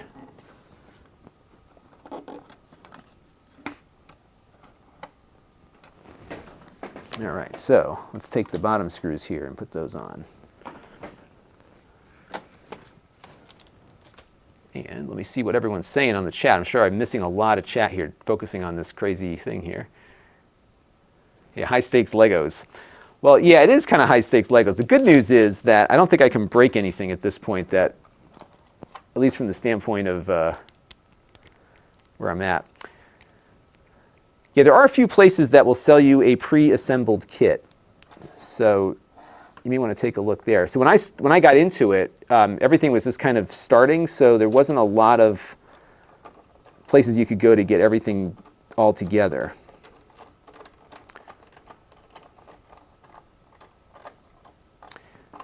And like everything that I do, I'm looking for it to be good enough. Because to be honest with you, I'm just trying to get this thing in a case so that it doesn't get zapped. That's my primary objective here. All right, we're missing an alignment here. There we go. All right, let's get that screwed back together here. Yeah, so I think this design came from a previously 3D printed design. So I'm probably going to put some of these little spacer things on the, because you have these screws that might scratch up a table, but unless, see, I got two, see, you know, what's funny is I only got like 2 screws in the box here, so I'm not sure what these go to. Oh, there is 2 more in here. Are these rubber on the bottom? No. So these are for the top, I guess. So we'll put those in on the top in a minute. Mookie wants to know if I've had any better performance out of my NVIDIA Shield since the review. No, I don't think it can perform any faster. So again, I'm not sure where they got that 25% number from. I mean, obviously there's probably some engineering specification that has it running faster, but I don't think we're going to see anything faster until they rev the hardware. And we're not going to see that until the new Nintendo Switch either. So the Switch is where they're making their money. But I have to say that we're lucky the Shield exists, because I don't know from a home theater perspective what I would use right now if not for that. Someone's having a hard time getting through those 2 things. Let's take a look here. And so this part, of course, will go on the top, and then oh, I see what those are. Those are for the buttons. Okay, so those will go on there after that.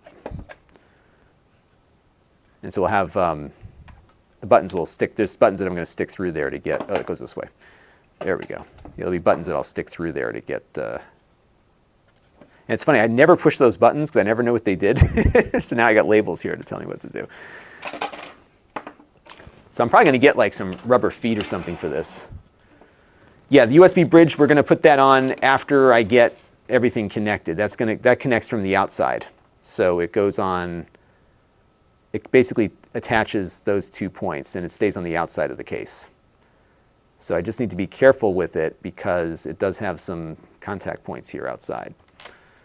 But it is supposed to be on the outside of the case. That I did look at before I jumped into this project. All right, let's get this. So what it is you got like these hooks that have to like lay over each other, and then you have the screw that goes through it. So it's a little bit tricky to get in there.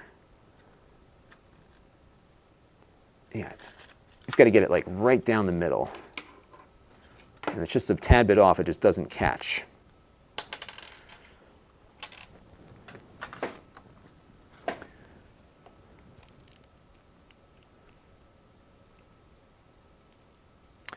So the fan isn't loud. It's not one of those variable fans that will always kick on as you're going. So it's pretty quiet. I've never really heard it much. I mean, it's one of those fans I think as they start to get old and fail, you'll start hearing it, but it's fine. There we go. Now I got it. All right. Yeah, now it's starting to come together. Okay. And the other thing I'm going to be doing too with the, so they included a Y cable, splitter for the USB hub. However, what I did is I bought a USB barrel connector. So I'm going to run a separate power supply to the USB hub. And the reason I want to do that is that the MiSTer doesn't have, or the DE10 Nano doesn't have all that much power going through it to begin with. So I don't want to overload it because I'm using an external hard drive and everything. So we're going to hook up just a little USB tablet charger with that barrel connector. So my MiSTer will always have two power connectors.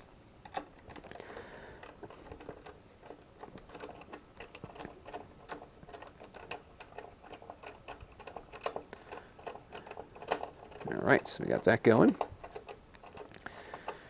Now it's starting to come together. So next step is we're going to attach this part. And this is the top of the case, obviously. And I'm wondering if it needs to kind of, yeah, I guess it kind of goes in like that. What I have to do, though, is I got these buttons here to install underneath it. I did see, so the point about the fan, I did see somebody have a, how do these go in? I did see somebody who had a, so I'm not sure how these buttons push if they're, unless you put them up like this and then they push down. That must be what it is. I did see somebody who had made their own case with a fan on it. Oops, this is going to be tricky to keep these buttons in here. Sorry, I'm like not concentrating here. I did see somebody who had a case that incorporated a hard drive. So I think you could probably design something, but yeah, mine will always have something kind of hanging out from it. So this is tricky. How do you get these little buttons to stay put while you're putting the whole thing together here? Unless these things are used for something else. All right, we're going to have to consult the instructions again. Because you have these little buttons that stick through here. As you kind of put them down here and then just lay it on top. Because you have to be able to hit these buttons through the case. And I'm not sure how to get those in there without doing what I'm doing right now. Oops.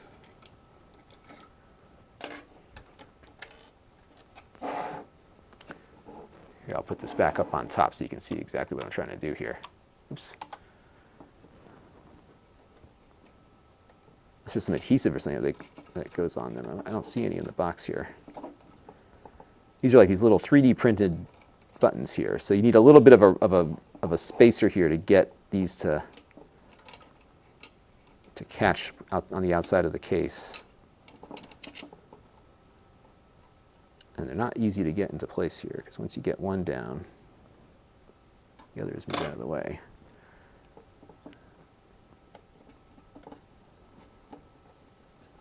Yeah, it's probably not ideal.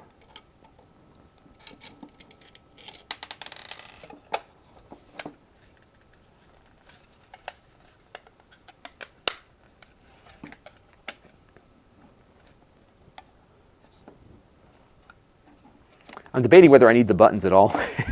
So let's see. This is in the right position now, so that's good. If I can just get these buttons to stay put.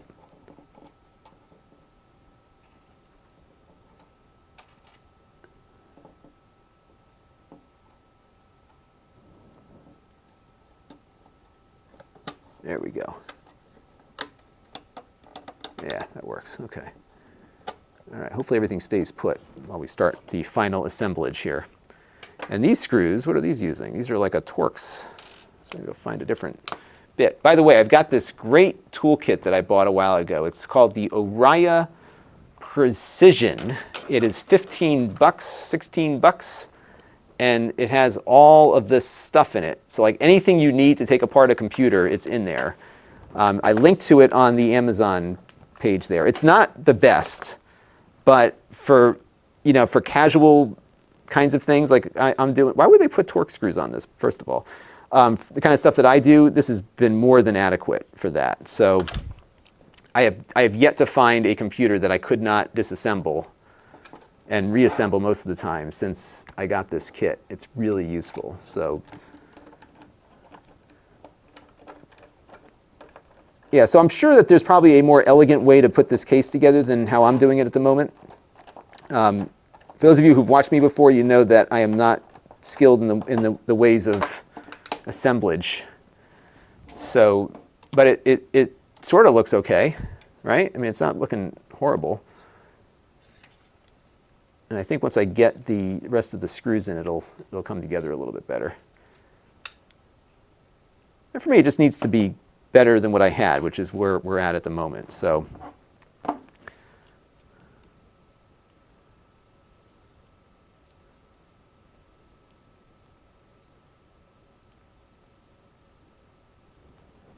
so Rich Wilson says, it takes longer than a hammer, but it's a better chance of reassembly. That is a very good way to look at it. So we'll just get the rest of these screws in. These so far are going in better than the other side did, so that's good. And the big question is whether or not the magic smoke comes out of it when we turn it on. And I don't expect to see the magic smoke here, because like I said, this has been a pretty low-key assembly here. Although I will check the position of the DRAM. Yeah, I'm sure it's fine. I can go back and look at the, the replay. Yeah, the next thing I want to start playing with is getting some of the CRT stuff going. Because upstairs, so if anyone's wondering, sorry I missed their chat earlier. Somebody was offering me a CRT. I actually have a really nice CRT upstairs. And my father gave it to me when he had renovated his house and he was getting rid of all his stuff. And it wasn't like a super fancy TV. I think it's a Toshiba. But it has an RGB input on the back, which was unusual for a US television. It's not an HD TV. It's just a regular standard def CRT television.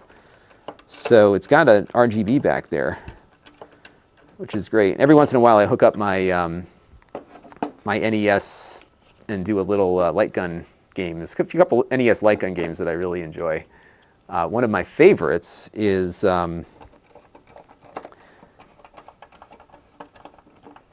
let's get this last screw in here. One of my favorites is called Freedom Force. Some of you may have played that before. It's good stuff. All right. Okay, so the next thing we need to do is to attach that bridge connector. And this just bridges the USB hub. This is actually the way you connect the USB hub. I'll put it on the other camera here so you can see. This connects the USB hub to the host. And this goes on the outside of the case. So it goes this way. That's weird. It kind of goes upside down. And that should align, hopefully, and just plug right in. I have it upside down again? There we go. I'm spatially challenged sometimes also, folks. So, all right, there we go. So plug that in. So now we've got that bridged, and that's how it's supposed to be. I checked on that. So it doesn't go inside the case, it goes on the outside of the case. And that's it.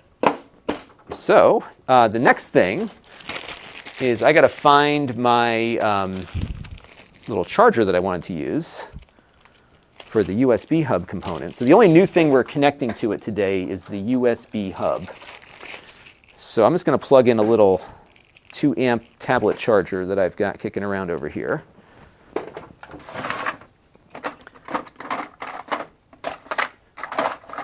There it is. And we're just going to plug that in. So I got this 1+3 thing, so I want to make sure it's not some crazy, 5 volts, 2 amps. Okay, so it's not one of these fast charger deals. You be very careful with the voltage. And we also need to be careful about which thing we plug in where. So this is the tablet charger. So we'll stick that in there and pop that there. I'm going to get some rubber feet for it because it's like really scratchy right now. All right, so now we don't need the Amazon thing anymore. So we're going to take all this stuff off of it. And we're going to plug the keyboard dongle in here. We're going to plug the controller in here. I have to get a USB dongle also for it, so we'll plug the hard drive in there. And then what we're going to do is connect up the power. I haven't turned on power yet, so we are about to flick the switch. Yeah, Electron Ash makes a really good point on those USB connectors. I left my OTG connector attached because I was really nervous about wrecking that connector. Apparently it's very weak and it's easy to break it. All right, let me zoom the camera out so that you can see this disaster that's about to unfold. All right, you ready, folks? I don't have the fire extinguisher nearby, so hopefully all of this will work. All right, fan is on. And MiSTer is here. How about that? Oh, it's not seeing the SD RAM. Of course not, because I just put the case back together. I don't think it is, at least. Let's see. Hope I didn't zap that SD RAM. See, I noticed that because I don't have the filled up. Let's see what happens here. Yeah, we're not getting the C64 up. So let us shut it down. The good news is the USB hub works, so that's a good sign, although I'm concerned about the SD RAM because that was working before. So let's get the top of the case pulled off and see if it just needs to be reseated better. That stinks because we just spent a lot of time putting that whole case back on.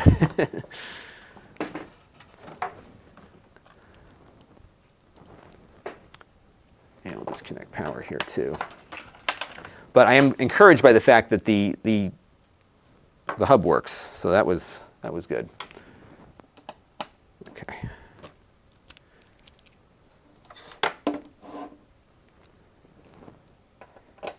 Yeah, so it's hard to plug the SD RAM in backwards, so hopefully that didn't happen.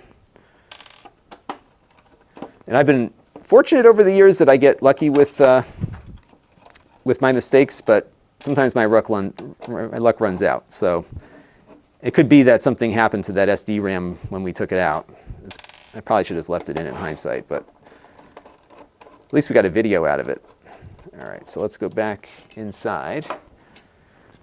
And my buttons have to get reattached. Yes, I got it in the right spot, so it's not backwards. Here, let's take a look at the overhead view here.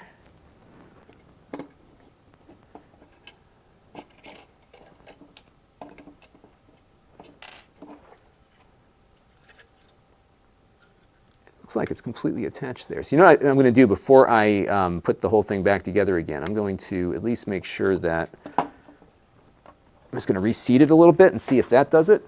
And let's boot it back up again and just see if we're able to get any, I'm just going to unplug all the power draining devices here too.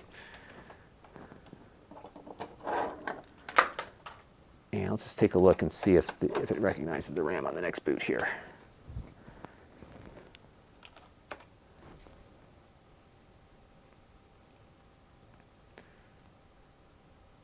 Yeah, it's weird. Okay. So we're going to turn it off again. And I'm going to completely reseat it and see if that makes a difference. I'm trying to avoid having to take apart the whole case that we just assembled, but it looks like we may have to go in that direction. Yeah, that side faces outwards. We got the I/O board on, so we can't install it on the wrong side of the board. So if I can't easily remove it from the case here, I think what I'm going to do is, yeah, let's take off the side panel here. Sorry, folks. Such is the case in this hobby. So where did my screwdriver go? So we'll just pull off the side panel here, and I got to get a different bit because it uses a different type of screw. Yeah, take it out and blow on it, somebody says. That is exactly what I should do.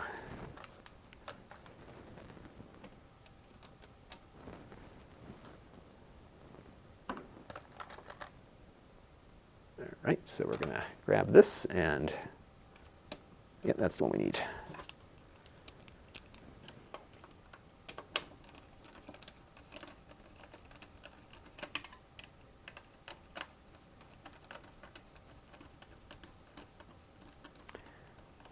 Yep, sorry, it's like watching paint dry, everybody. Oops. Yeah, so I think it's in. I think something just didn't seat right. I mean, it's possible too. These are, these are not like, these are very delicate pieces of equipment, so it's entirely possible I broke something taking it out. So, or a pin might have bent and it didn't go in all the way. We'll see what happens when I take it all apart here. The fact that it's booting means that something is not horrifically wrong, but we will get a better sense of that after I get this screw out here and can get access to the side of it.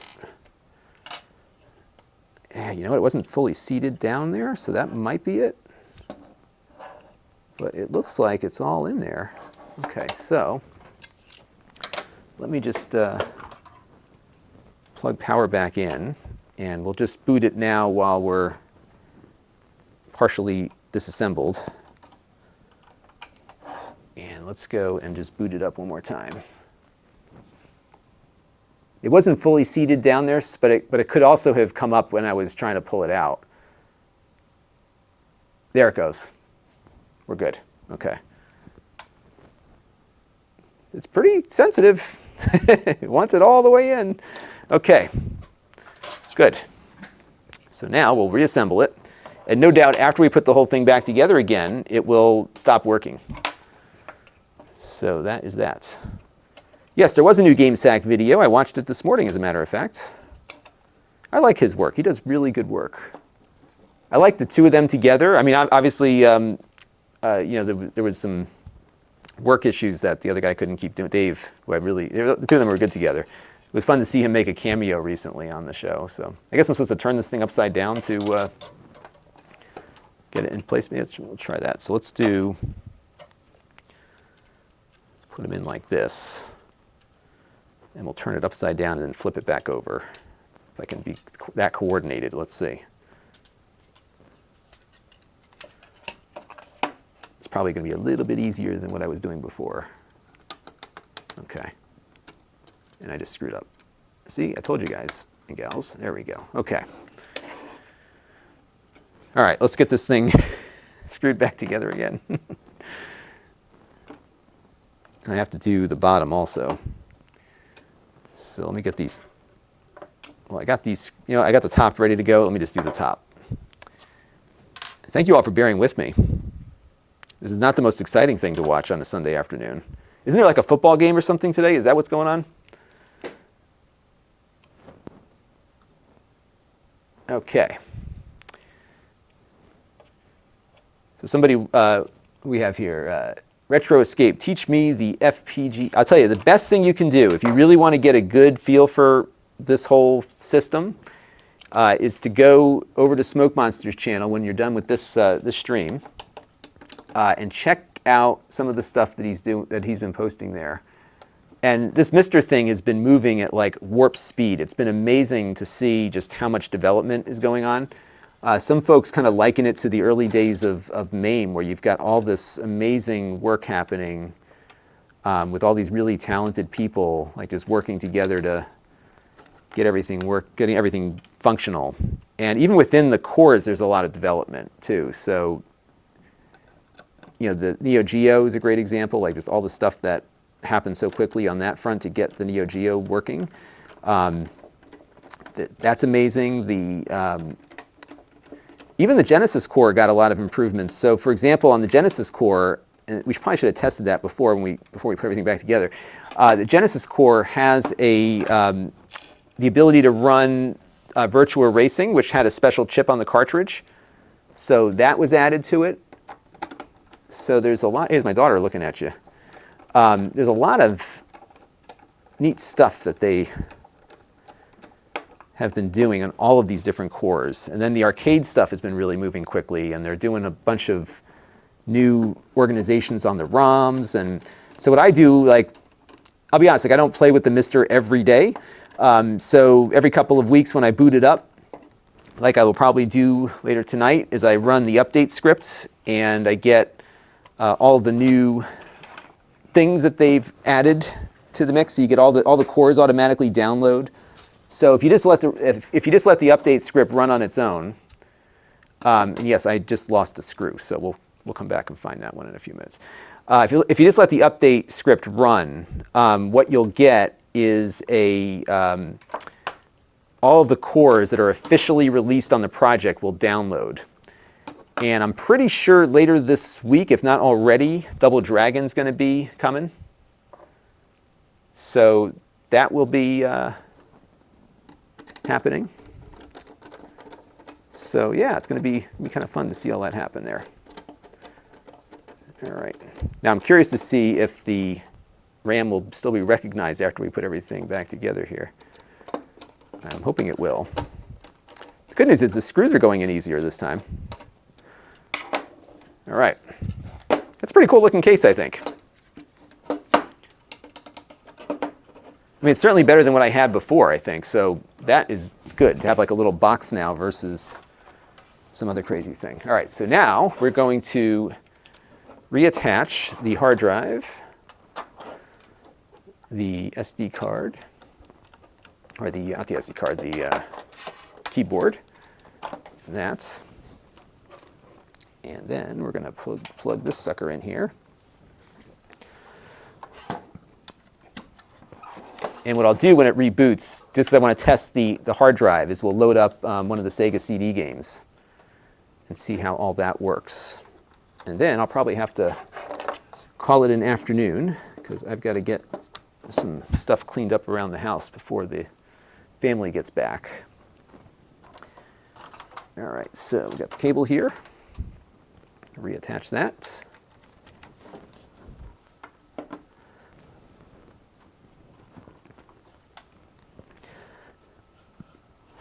You know, it's funny, it's not funny about the coronavirus, somebody was talking about it, but you know, everyone's talking about the coronavirus and the concerns. There we go, we're good. Network, memory. So let us, to make sure the memory's working, we're going to load up a Neo Geo game real quick. So let's go to console, and we'll go to Neo Geo. And what I'm going to do here is just load up a ROM. Oops. Let's go to shoot 'em up. I actually organized my games a little nicer than I had before. Let's see. So I think Metal Slug 3 or 4. Let's do 4 because I think one of them required like 64 megs. So we'll kind of hit that RAM max there. So let's do Metal Slug 4 real quick here and see if it is able to run. And the one thing that's been driving me crazy about the Neo Geo thing is that I always miss that that ROM thing and setting up the... All right, let's see here. Just make sure the game works. I did see like a little error pop up, but maybe that's just a little whatever it is. And the video quality may not be perfect here just because I'm not running it through any of the scalers. So we can change that in a second just to make sure it's all there. But it looks like we're running fine. So what I can do is, I can pause the game here. Let me pull up the on-screen display here, and we can adjust a few things. I have it on Gauss and Sharp, okay. So I did have the filter running.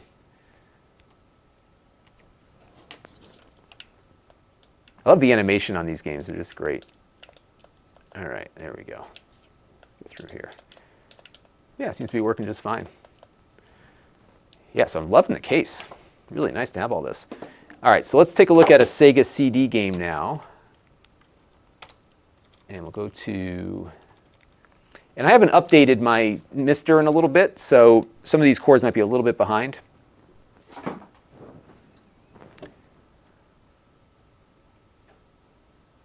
Let's see, let's go insert a disk. So I think I have this on my external drive. I'm pretty sure I have them on there.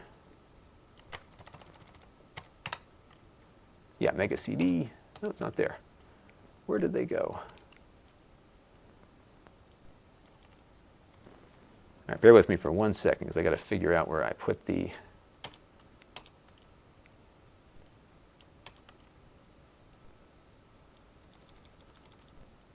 Because, you know, the confusing thing right now with this is that some of this stuff works with a... works with the external drive properly. Other stuff doesn't. And let's see if we can figure out what's going on. And somebody was asking before about the fan noise. I'm barely hearing it. I mean, it's a little tiny. You can hear like a little bit of fan noise out of there, but it's minimal. And to put it in perspective, I think the Dreamcast fan is louder than the one in here. Let me go back and see where I put everything here.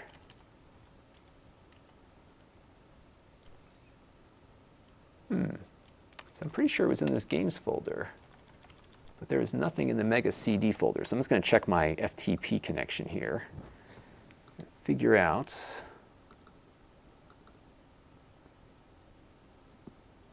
And it could be that I just don't have anything on here, but I'm pretty sure I did a bunch of testing earlier. So I did a video or did something with the Mega CD recently, but there's nothing on it. So let me go and put. I'm just going to go load up, put a game on there real quick just to make sure it's working. Yeah, in fact, I know I was playing like Final Fight on it and stuff. Unless, you know what, I probably, no, I'm confused now. I was using my other thing upstairs. That's what was going on. All right, so let me just make another folder here. Yeah, but it is detecting the hard drive, so that's good. And I'm just going to go grab something off of my NAS device here and throw that on there.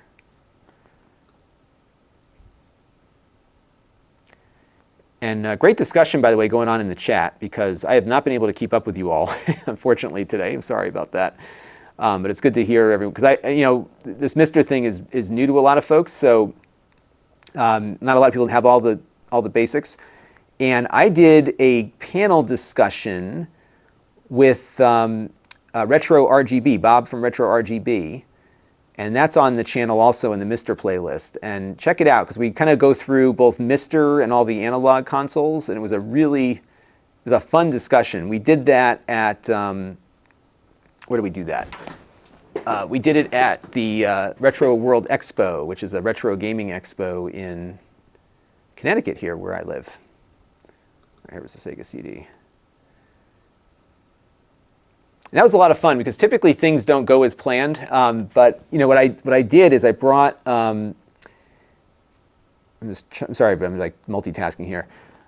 So for that panel, I brought with me my laptop and I ran OBS on it so that I could show the people. We had to be able to show like the MiSTer itself, how it works. And so I had like a little webcam attached to a laptop, and then I was able to switch in the MiSTer using OBS, which was great because people could actually see, you could see what stuff projected that we were getting out of here, but also what we were, just even be able to show the actual machine itself with a camera. And that worked out really well. And now that I've got that little ATEM switcher, I think that's the one I'll end up using more often. But OBS is really good. Even if you're not streaming, you can use it as a presentation tool. And the other thing that I did was, in addition to streaming stuff out to the projector, I also recorded what OBS was picking up. And because we had audio sync, I could do a multicam, so we could bring in things on screen that I was referring to, because the projector is hard to pick up on a camera in the back of the room. So it worked out really well. And it was great to do a panel with Bob because he's so knowledgeable about everything that he's able to fill in a lot of the detail that I was not aware of. So, but yeah, it looks like everything's working okay. So that's good. And oh, you know what? I saw a setting. Let's go back to. Let me reboot here because maybe it's something on the. There we go. Switch to USB. Oh, they must have changed something again because I had stuff on this. I knew I had stuff on that drive, but all right, I'm gonna have to I'm gonna have to redo everything. This is what happens: is that this is not a complaint, but they have added support for external storage, which is great. So you don't have to have like a huge SD card in your MiSTer, and you can, and especially when you're getting into CD images and that sort of thing. But it is sometimes proving itself to be a bit challenging. Okay, so we got those two things in there. No news on the Atari ST core. I was looking for that too. All right, so let me go back to, that's the Genesis. And I also haven't, like I said, I haven't done an update on this in a while either, so that could be part of the problem too. All right, so let's go over to console, Mega CD, and there we go. Now, see, now it's finding out that it's working now. Okay, perfect. Okay, so let's look at Sonic CD. And let's see what happens here. And it looks like it doesn't know where the BIOS is.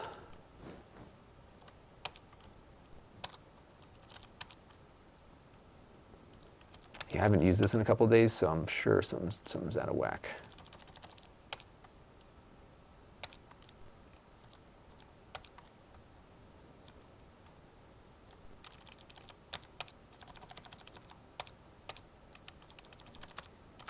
Yeah, so I gotta put the BIOS back in. So let's do that real quick, because now I'm getting you all excited about this and it's not working yet. So let's go over to, back to my folder here, US BIOS bin. I think that's the right one. Throw that in there. I must have not have used this in a while because nothing's working right. Let's go back to, oh, BIOS, okay. There we go. I don't know if I loaded the disk on or not, but let me just see if, insert Q, Sonic CD, there we go. That should do it. All right. Yeah. Sega CD. I think that the Sega CD is more appreciated now than it was when it came out, because there are some good games out for it.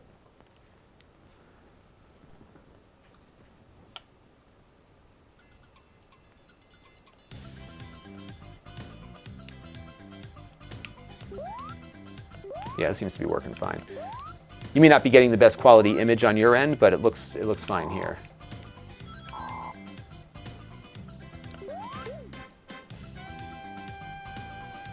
And what's neat about this game is that the game code itself, I think, is about 100 megabytes, which is much, much larger than what you would fit normally on a cartridge. And I think, just thinking back to when this was available to buy, I think what happened is a lot of there was two types of games that you would see on it. You had the you had the shoveled ports, which were like the same game with like some full motion video added on or something. You had a couple of games that did some neat stuff, like Batman had like the driving sequence on it. That was kind of cool.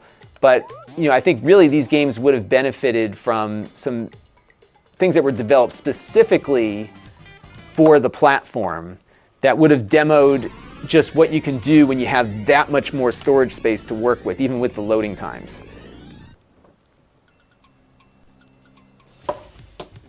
Yeah, so it's actually outputting at 60, but I'm only streaming at 30, so that's why you're seeing some of this. I'm just gonna double check that. Yeah, I'm only streaming out at 30, so that's why you're seeing it look a little sluggish, but it looks really nice and 60 here on my other thing here. But so the games just didn't, like there were some good games that came out kind of late in its life, but if they had really looked at pushing the notion of these games with more content in them, that would make it a very different experience. But it looks like everything's working. So the hard drive here, the game is streaming off the hard drive, this one, and that's going through the new USB hub. So everything seems to be working now, which is great. My SD RAM is back, so that was good. I reseated a little bit better. But yeah, good stuff.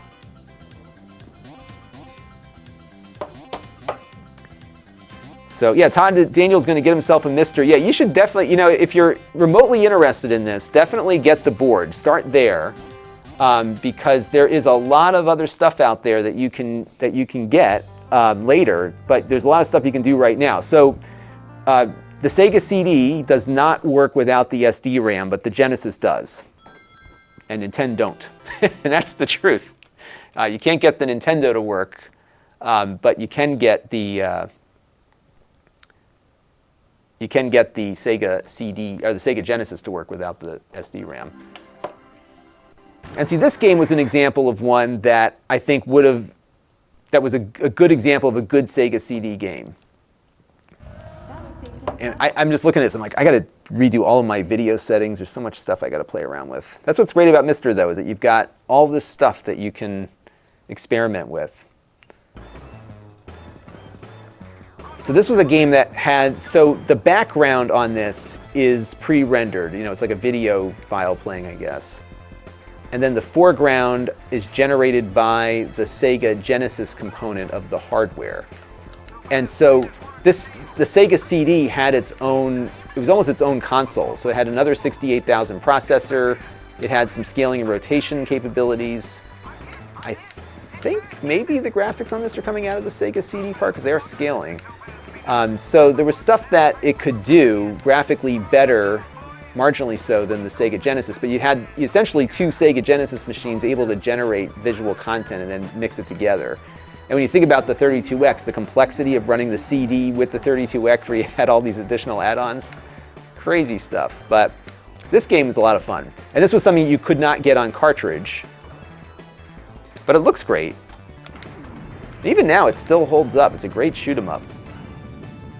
And you'll see like these laser beams coming in here in a minute, like these huge laser beams and ships blowing each other up. It's really cool stuff. I missed the repair thing though.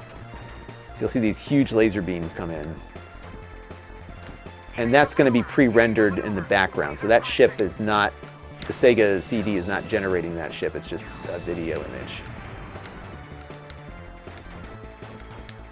So this was an example of full motion video done correctly, in that it added something to the game, but there was so much FMV stuff when it came out that it just kind of fell flat. In fact, here, let's pause this real quick. I'll load up one game. I even had like my daughter, I was showing it to my daughter and she's just like, really? The game that mine came with was called Sewer Shark. I think this is the one here.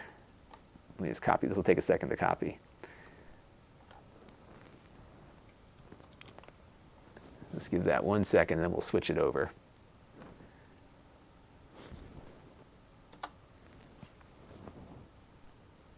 Oh, Theta says there's a PS2 version of Sylpheed. I'll check that out. I think I played something on Xbox, the regular Xbox also was a Sylpheed game. So Red Rush wants to know if the kids play any retro games. Actually, my daughter, there's a horse game on the Sega Genesis. It's like Rainbow Pony or Rainbow Horse or something like that. And my daughter really likes that one. So Carl Gus says, Sega CD FMV games are on Steam and HD. There are a few out there. Actually, what was recently released is Sewer Shark. Not Sewer Shark. I have like a one-track mind here. Night Trap. And that one I know is on the PS2. And then it's also on the Switch. You can buy it digitally. I bought the cartridge from Limited Run Games. And I was not a fan of the game when it came out. But I got it because Nintendo said in a hearing that they would never have that game on their system. And what do you know? Now it's on their system. All right, so this is Sewer Shark. So you can get a feel for the wonderful FMV video. Yeah, I think most of the Sega CDs came with it. I had the version 2 Sega CD.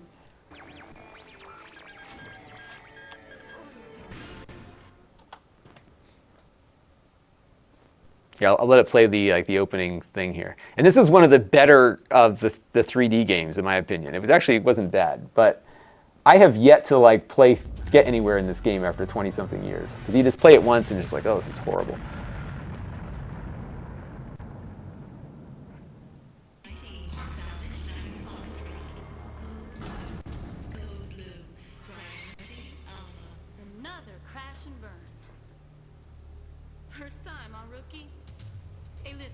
And no one's winning any Oscars here either.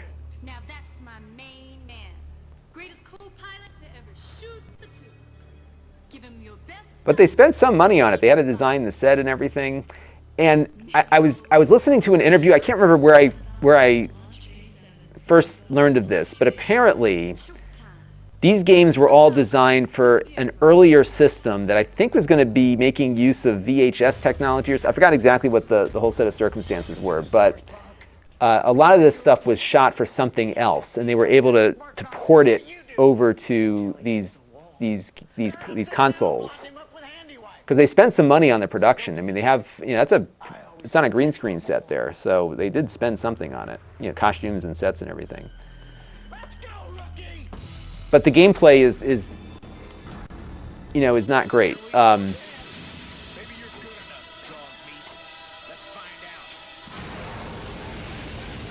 Yeah, so My Life in Gaming, by the way, did a great documentary on Night Trap, if you haven't seen it. But I think that's where that must have been where I heard about it first, was the fact that they had it in a different thing. So here's the deal with this game. And this is where it just, you think about the games that we were playing back in the early 90s, there was just a lot more interactivity to them, even with the reduced hardware that you had at the time.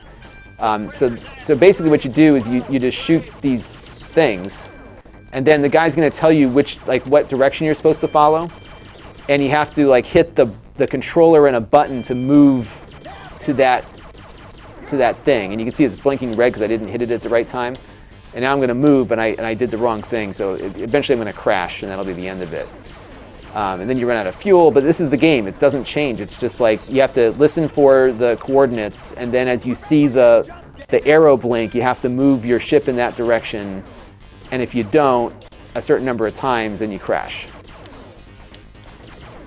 So that was a movement there that we just did. But again, I'm not controlling anything other than the crosshairs here. And then it's a quick time, we call them a quick time move to get it to react. So yeah, it's not great. In fact, it's not even that good. Although I was playing it the other night because I just was in one of those nostalgic moods, and I was like, you know what? Let me just play Sewer Shark and see how far I can get. And I actually got to one of the cutscenes, and I was really proud of myself for that.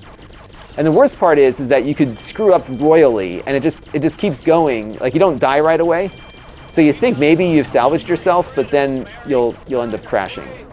So then he's telling me left, right, left. All right, so I'm gonna hit that. So somehow I managed not. So I guess I was supposed to go left first. Okay, never mind.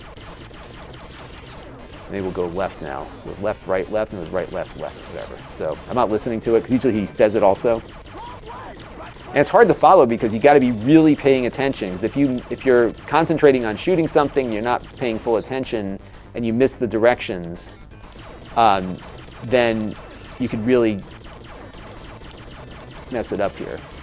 And then what I haven't figured out is like how you get the fuel, because eventually I ran out of fuel, even though it's going in the right direction the whole time. So like there's a fuel gauge at the bottom. But as you can see, it gets very repetitive.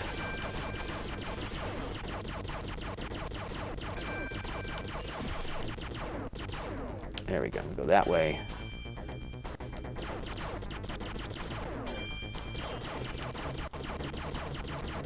So yeah, this is the game that it came with. And this is what I mean. Like this was your impression of the future, was this full motion video garbage. That I mean, it's not a lot of gameplay here. And I think there was some ooh and ahs over the fact that you had all this video playing, and the sound. These games didn't talk either on the consoles up until then. So the PC, I think, made better use of the CD-ROM technology, because you were able to play the adventure games with audio. Yeah, I'm actually not doing too bad here, even though I can't hear anything. All right, there we go. Up. You can hear it. I just have the sound off in the studio here so it doesn't echo back. All right, so to go up, down, and then left, I think is what he said to do. You got to be really paying attention to that arrow at the top. And I'm not sure to the degree that you're graded on killing the animals. I think that's your objective, is to kill the animals. The bats and that's the only thing. There's only these two creatures. That's all you get.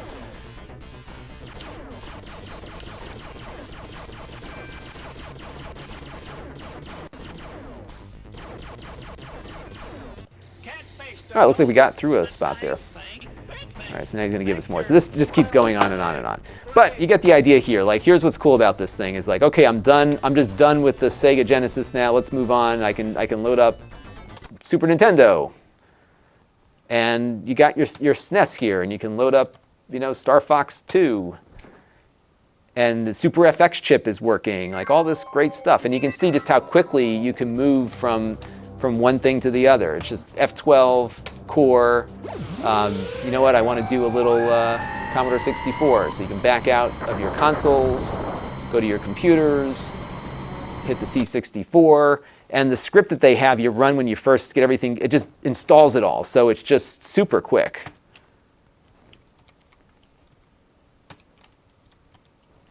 All right, let me take some questions here before I wrap up. I think I played Sewer Shark for way too long. There was some discussion about the chips that were used in various systems, about the 32X and the Saturn. Yeah, so if you had a Sega 32X, this is Marcelo Medeiros here. Sega 32X games have access to 5 CPUs, 3 video DPs, and 3 audio processors. And I can't even imagine what that's got to be like to program. But you can also see why like some of those games are hard to emulate, because you have to do all that in software.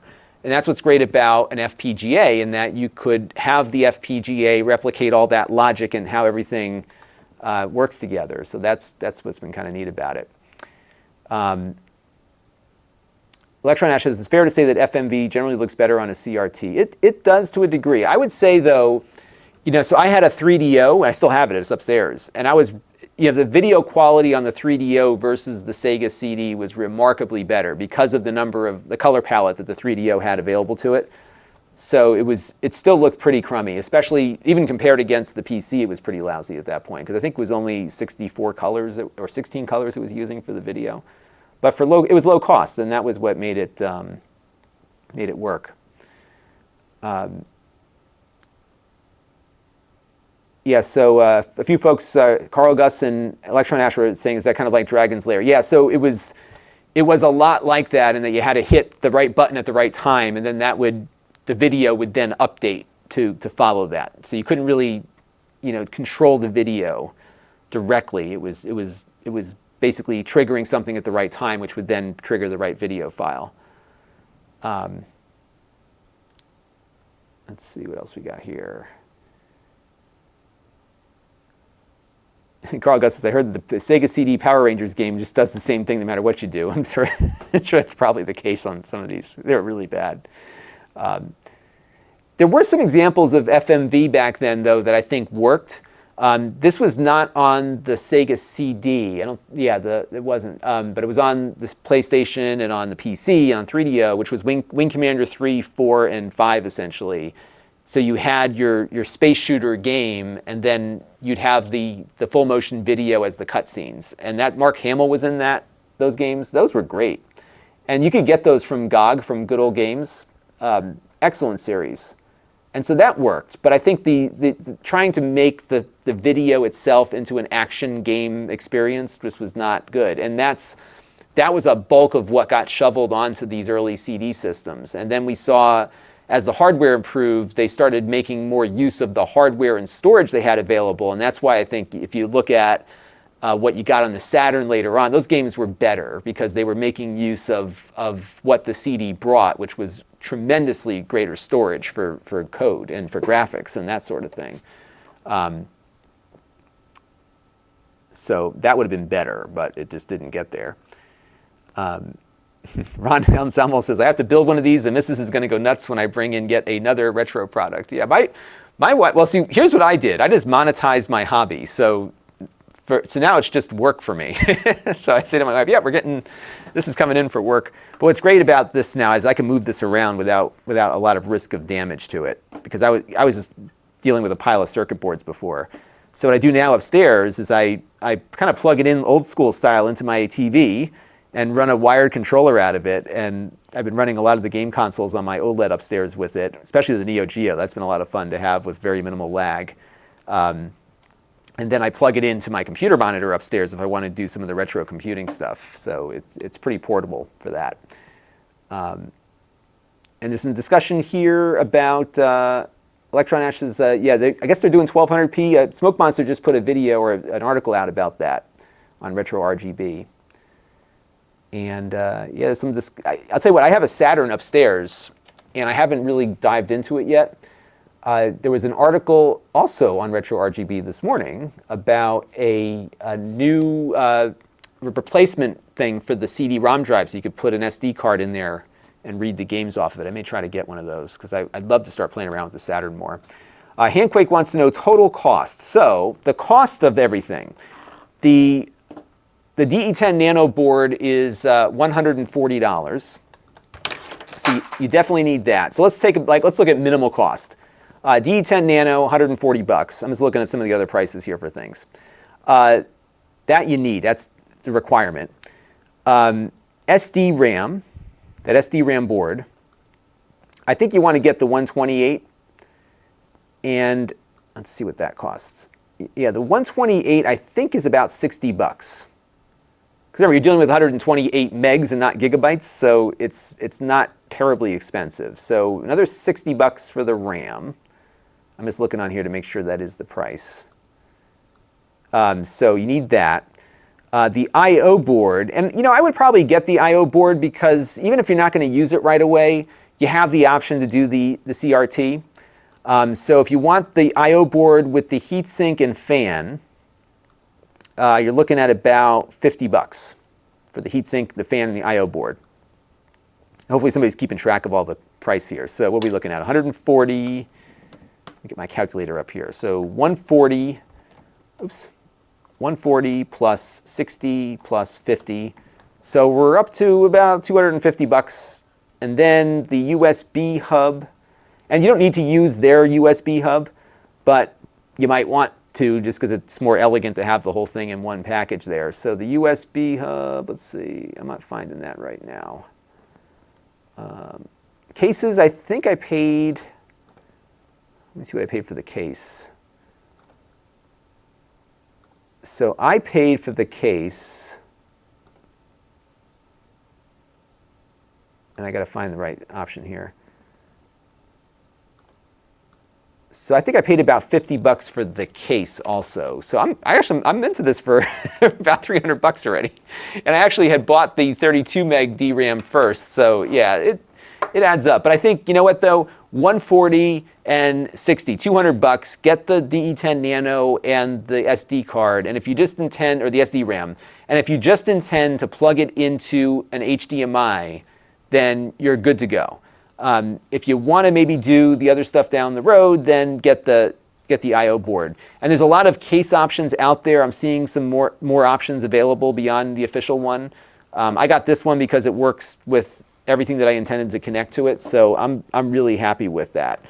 But it wasn't an all-in-one expenditure. I've been adding to it over time, but I've been getting so much out of it from an enjoyment standpoint that it's been worth it for me there. So it's good. Yeah, the Amazon. I think everyone's getting their boards on Amazon because that's the cheapest price, 140 bucks. And there might be some student discounts on there too. I've got the whole the initial kit linked on my thing down there. And then like I go to MiSTer add-ons, but there's a bunch of places you can get stuff from. But he's been good about getting things out. Oh, looks like the lights work there too. All right, so this is what these buttons do, by the way, in case you're wondering. So the middle button pulls up the menu.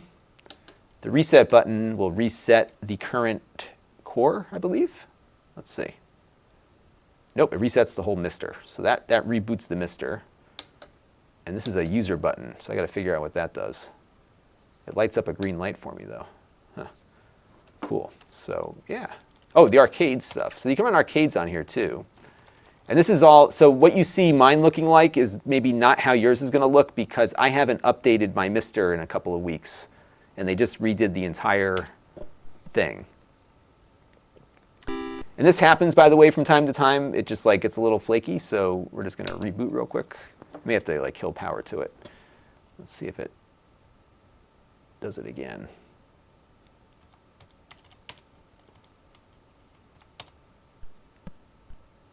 There it goes. Yeah, every once in a while it gets a little flaky like that. And this is the arcade version of Burger Time. And so you can load arcades on here. And this is an example too. Remember these arcades were typically in that they would put the display in a vertical orientation. So it was basically they were running with their TVs kind of on the side.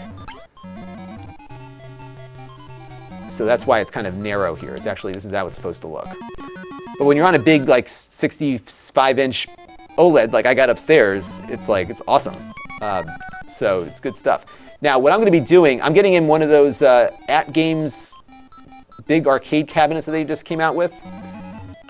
And apparently, I was under the impression that you could not get the At Games arcade cabinets to work with their controls on devices you plug into it. But apparently that's not the case. So we're going to get one of those in, and we'll try to get the MiSTer connected to it. Because you can get the video to work with it. And I think they're saying that the controls are accessible via Bluetooth. So we'll try that in an arcade cabinet form. That would be kind of fun. But, I mean, it's good stuff, right? I mean, you can run this, and then, you get tired of that, you can go and load up a little Pac-Man. I think I have Pac-Man on here. Yeah, there we go. And then each of these has its own filters that you can apply for and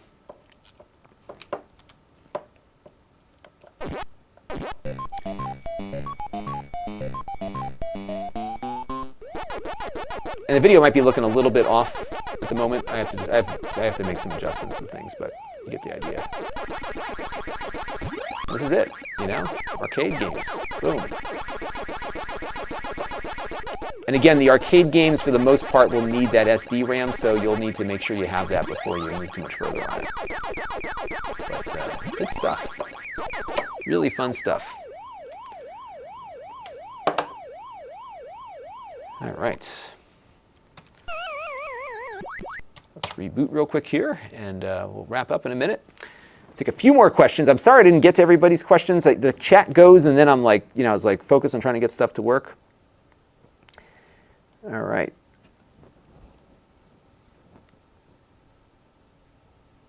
I'm just reading through some of the questions here. Electron says, this game always makes me hungry. I haven't had a McDonald's nor a Burger King in a while.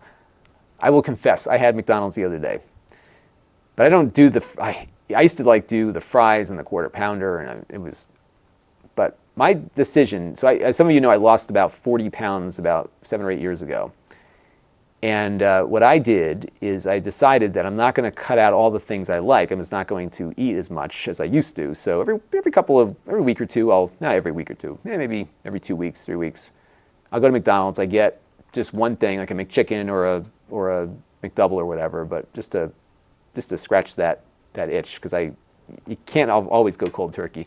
Five Guys I like. What's funny about Five Guys though, that is like a once a quarter I do Five Guys, and I have one not far from me, which has not been good for the discipline. But I found that if I have Five Guys, and I don't eat like a lot of stuff there, I get the smallest burger, the next morning I weigh 2 pounds heavier every time. And those fries are good. I think they fry them in peanut oil? I can't remember. They have peanuts there. So it's interesting. Okay, everybody. So that was a fun project. We had a little bit of a, it had drama, right? The drama was, was the SD RAM card messed up? But no, it's working again. So that was good.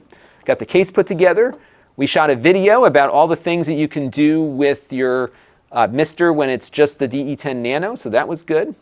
One thing I'm noticing with the case, and I think it's going to be fine because I have the fan running here, but I am feeling a little bit of heat that I wouldn't feel before, just because it was open air before, but now you're basically all enclosed now. So we just have that fan kind of blowing up. And there's not a lot of airflow. Maybe the airflow is going down, I'm not sure. But whatever it is, it's a little bit warmer than it was before, but not alarmingly so. So we'll have to keep an eye on that. But other than that, it's great to have the MiSTer now in its own. Yeah, I'm feeling some of the hot air coming out, so it's good. It's nice to have the MiSTer in its own case now, so I can more safely use it around the house. I'm probably going to use it more now, because a lot of times I was just afraid of picking it up. I didn't want to shock it, so it's good. Okay.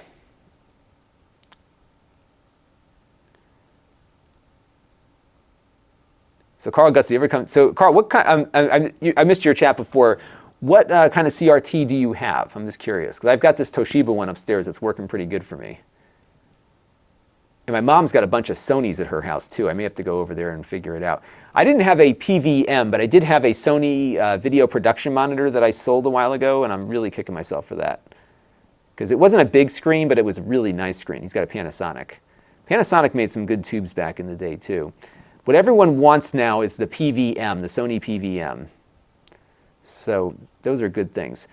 Carl, Fictional Cat, if you're near Carl Gus, he will hook you up. He's got a CRT he wants to get rid of. That's the kicker. There's CRTs in everybody's houses. I think if you want a CRT, you should be able to find one pretty easily.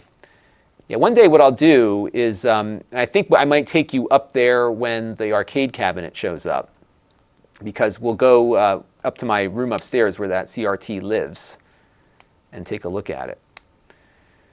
All right, folks, I got to run. I just got a tweet from my wife. She's on the way home. That means I got like 45 minutes here to get the dog walked. Because if the dog doesn't get her 2 walks in a day, she attacks the children. She doesn't hurt them, but she terrorizes them. So we need to get her second walk. I've got to find another screw that I lost, because I'm missing one of the black screws for the top. So I got to find that.